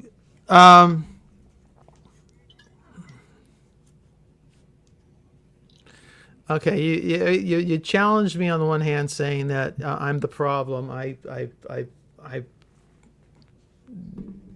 said that I didn't like the way you guys are doing this is all wrong. On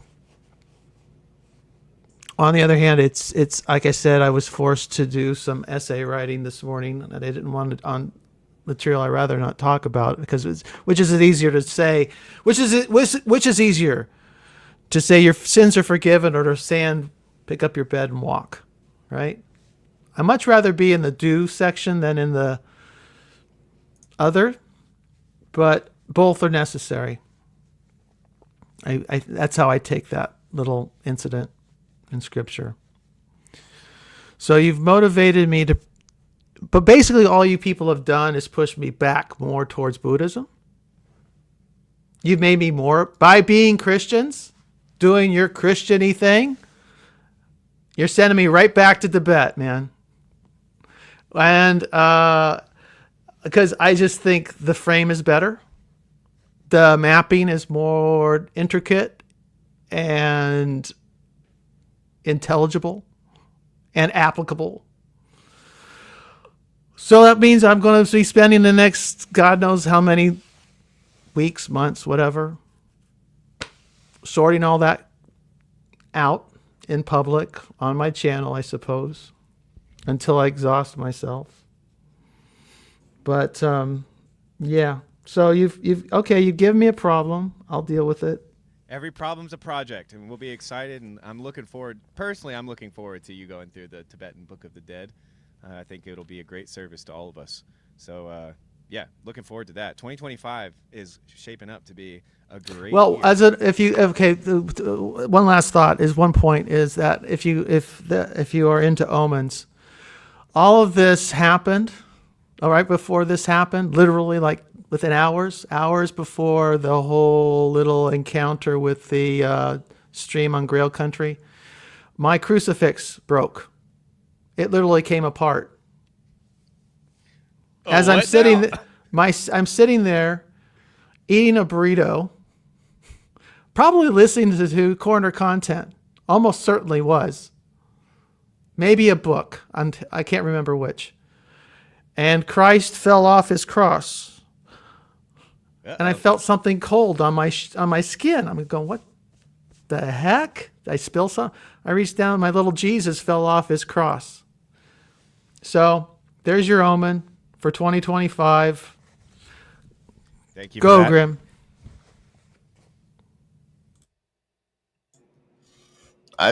For me, like, okay, so Grail Country had an event, and whether or not it was spicy enough to whether or not it was spicy enough to have people talking about how spicy it was afterwards is part and parcel of what makes the TLC an ensemble television project. 5 of clubs for what it's worth.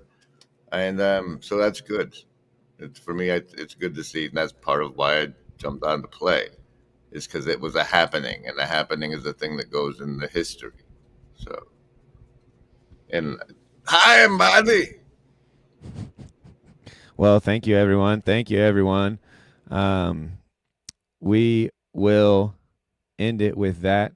I have got this bad boy ready to go. So next up is McMo Radio. Feel free, if you're liking the tunes, to sign up on my Ko-Fi link. Couple of goals I'm kind of trying to figure out for 2025. You know, Ko-Fi goals, YouTube goals. It'd be really nice to get up to whatever the number is that allows you to have subscribers. You know, that'd do wonders for my fragile ego. Secondly, the Ko-Fi link. You know, if I can get enough monthly members of the Tier for Fears Club, that's just the tier they're at. You know, it's a play on words. It's a pun. Forgive me. Boy, wouldn't it be nice to have enough members to at least pay for the fancy StreamYard account that allows for these wonderful conversations to be hosted while I make beats in the background. So one reads omens. We don't blame the messenger. Okay. Here we go. Thank you, everyone who came and played. Thank you especially to Cal. Normally, you know, he doesn't spend this long on live streams. I think he did out of active service, charity, and love for us. And we're very grateful. He's one of my favorite minds in the corner. You know, certainly difficult to follow. But hey, you know, like, do you want to continually drink the milk, or are we allowed to at some stage start eating the meat? You know, and the meat of the gospel and the milk of the gospel still pertain to the gospel, right? But there's layers to this shit, player. Tiramisu. I think that the rapper, what's his name? There's a thrift shop guy, Macklemore. McMo and Macklemore. McMo. Yeah, layers to this shit, player. Tiramisu. And then also, you know, this is the open internet. We're downstream from the intellectual dark web. I think that we can handle talking about dangerous topics. I think we can, and I'm going to keep doing it as God's silliest goose, you know. So don't follow me. Don't follow me off I'm a lemming, you know. If I jump off of a bridge, please do not jump off of a bridge. But I am really happy with the engagement today, the attention that you all have shown me, the time and attention, the patience. And with that, I think I will bid adieu. I'll be on the background for a little while, but yeah, let me know in the comments. Let's see. What's some branding that Grim doesn't play enough? Let's see. There's a really long one. Maybe I'll play the super long one. Oh, wait, what's the one that's 3 minutes?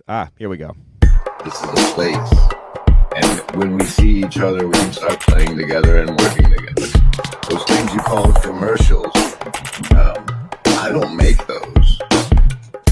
People who want to play make them. And I don't know what mind control they put into it, especially that big man. Gentlemen, this is the elimination course. My calling is to keep men out of the ministry. I consider my chance of success when the blood is 4 feet deep and the bodies are floating around the room. That's amazing. Now, we're trying to gain people's attention. Before the people were able to commit to a follow, and again, I can't help but watch this and think, things are riding us. Things are riding us. And it's increasingly obvious. Modernity sort of lured us into imagining we were in charge. That we were somehow in control, but we're not in control.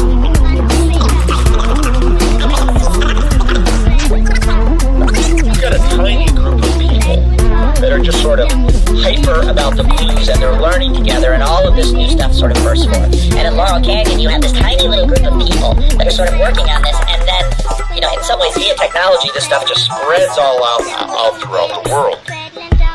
It of course made me think about this little corner, because what doesn't? And it made me think about the little group of people that are just playing with things now. And I thought Jordan Hall said it very well in the conversation, you know.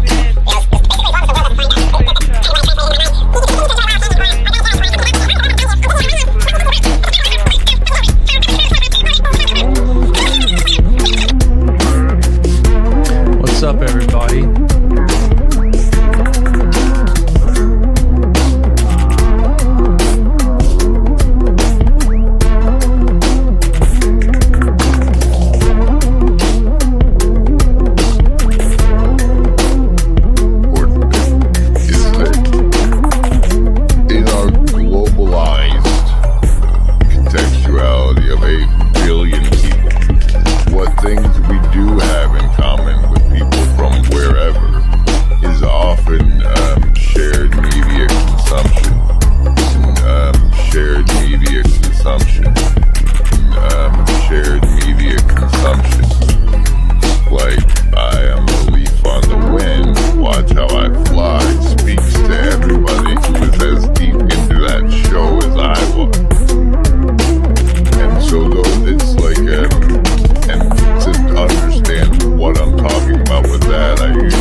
Anyways, she kept forgetting she was dreaming and then remembering. I think life's a little bit like that. We keep forgetting that we're dreaming, and then we wake up to how weird it all is. And then, of course, especially in cases where something paranormal happens, or something weird, some angelic visitation, or whatever it is, or demonic visitation. Those are quite memorable. you suddenly realize sometimes after the fact. Sometimes when it's happening, it doesn't feel quite real. And it's only when you look back on it that you go, what the hell was that? And that's when it kind of hits you.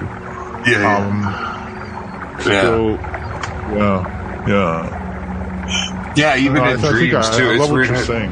Yeah, even how dreams do that is just so strange. How certain dreams will, you might think, oh, it's just a dream, and then I don't know, 2 years later you look back and you're like, oh God, that was not just a dream. Like that was something. Yeah, and then the same thing with things that aren't fictional. Like you said, it's it's got this weird way of working. And even how you were talking about living in New York, there's a certain feel to it. And so if you were, I guess maybe that's kind of what I'm getting at too. If you were to look back on, say you spent like 2 weeks in New York, and then 2 years later you look back on it and you try to write about it or remember it, you would want to, if you were just true to the feeling, you'd almost kind of write it in a weird, almost fictional way, and then it would almost be more true, and then more people could inhabit it.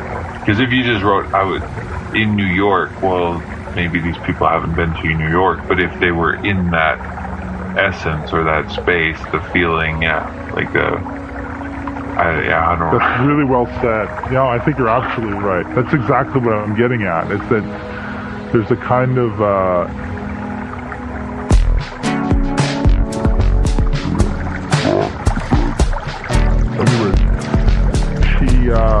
she kept forgetting she was dreaming and then remembering. I think life's a little bit like that. We keep forgetting that we're dreaming, and then we wake up to how weird it all is. And then, of course, especially in cases where something paranormal happens, something weird, some angelic visitation or whatever it is, or demonic visitation, those are quite memorable. You suddenly realize sometimes after the fact, sometimes when it's happening, it doesn't feel quite real. And it's only when you look back on it that you go, what the hell was that? That's when it kind of hits you.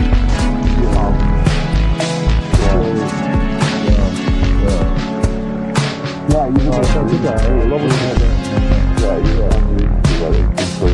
How certain people, you might think, oh, it's just a dream, and then, I don't know, 2 years later, you look back and you're like, not that was not just a dream. Like, that was something, and then the same thing with things that I'm except it's a good way of working. Even how you were talking about living in New York, I guess maybe that's kind of what I'm getting at too. If you were to look back,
got this weird way of working. Even how you were talking about living in New York with a certain feel to it.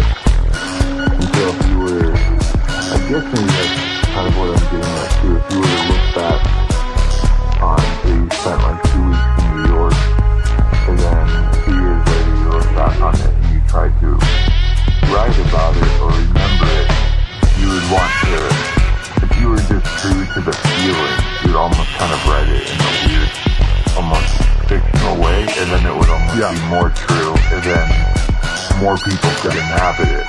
Because if you just wrote, I was in New York, well, maybe these people haven't been to New York, but if they were in that essence or that space, the feeling,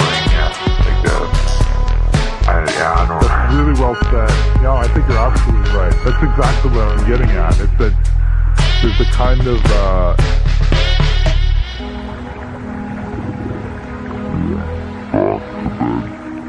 anyways, she kept forgetting she was dreaming and then remembering. I think life's a little bit like that. We keep forgetting that we're dreaming, and then we wake up to how weird it all is. And then, of course, especially in cases where something paranormal happens, or something weird, some angelic visitation, or whatever it is, or demonic visitation, those are quite memorable. You suddenly realize sometimes after the fact, sometimes when it's happening, it doesn't feel quite real. And it's only when you look back on it that you go, what the hell was that? And that's when it kind of hits you. Even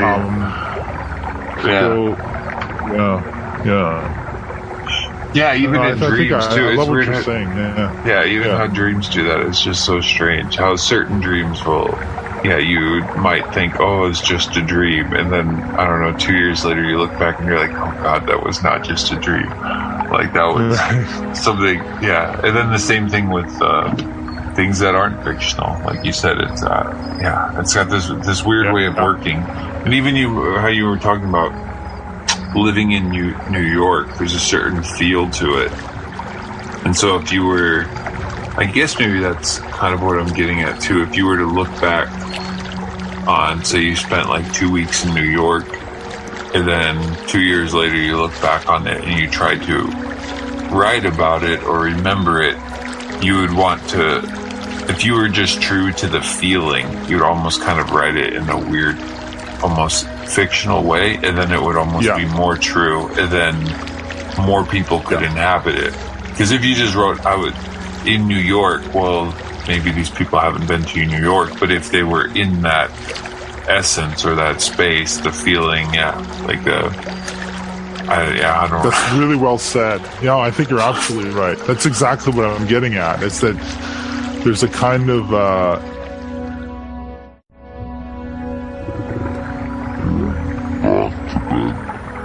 anyway.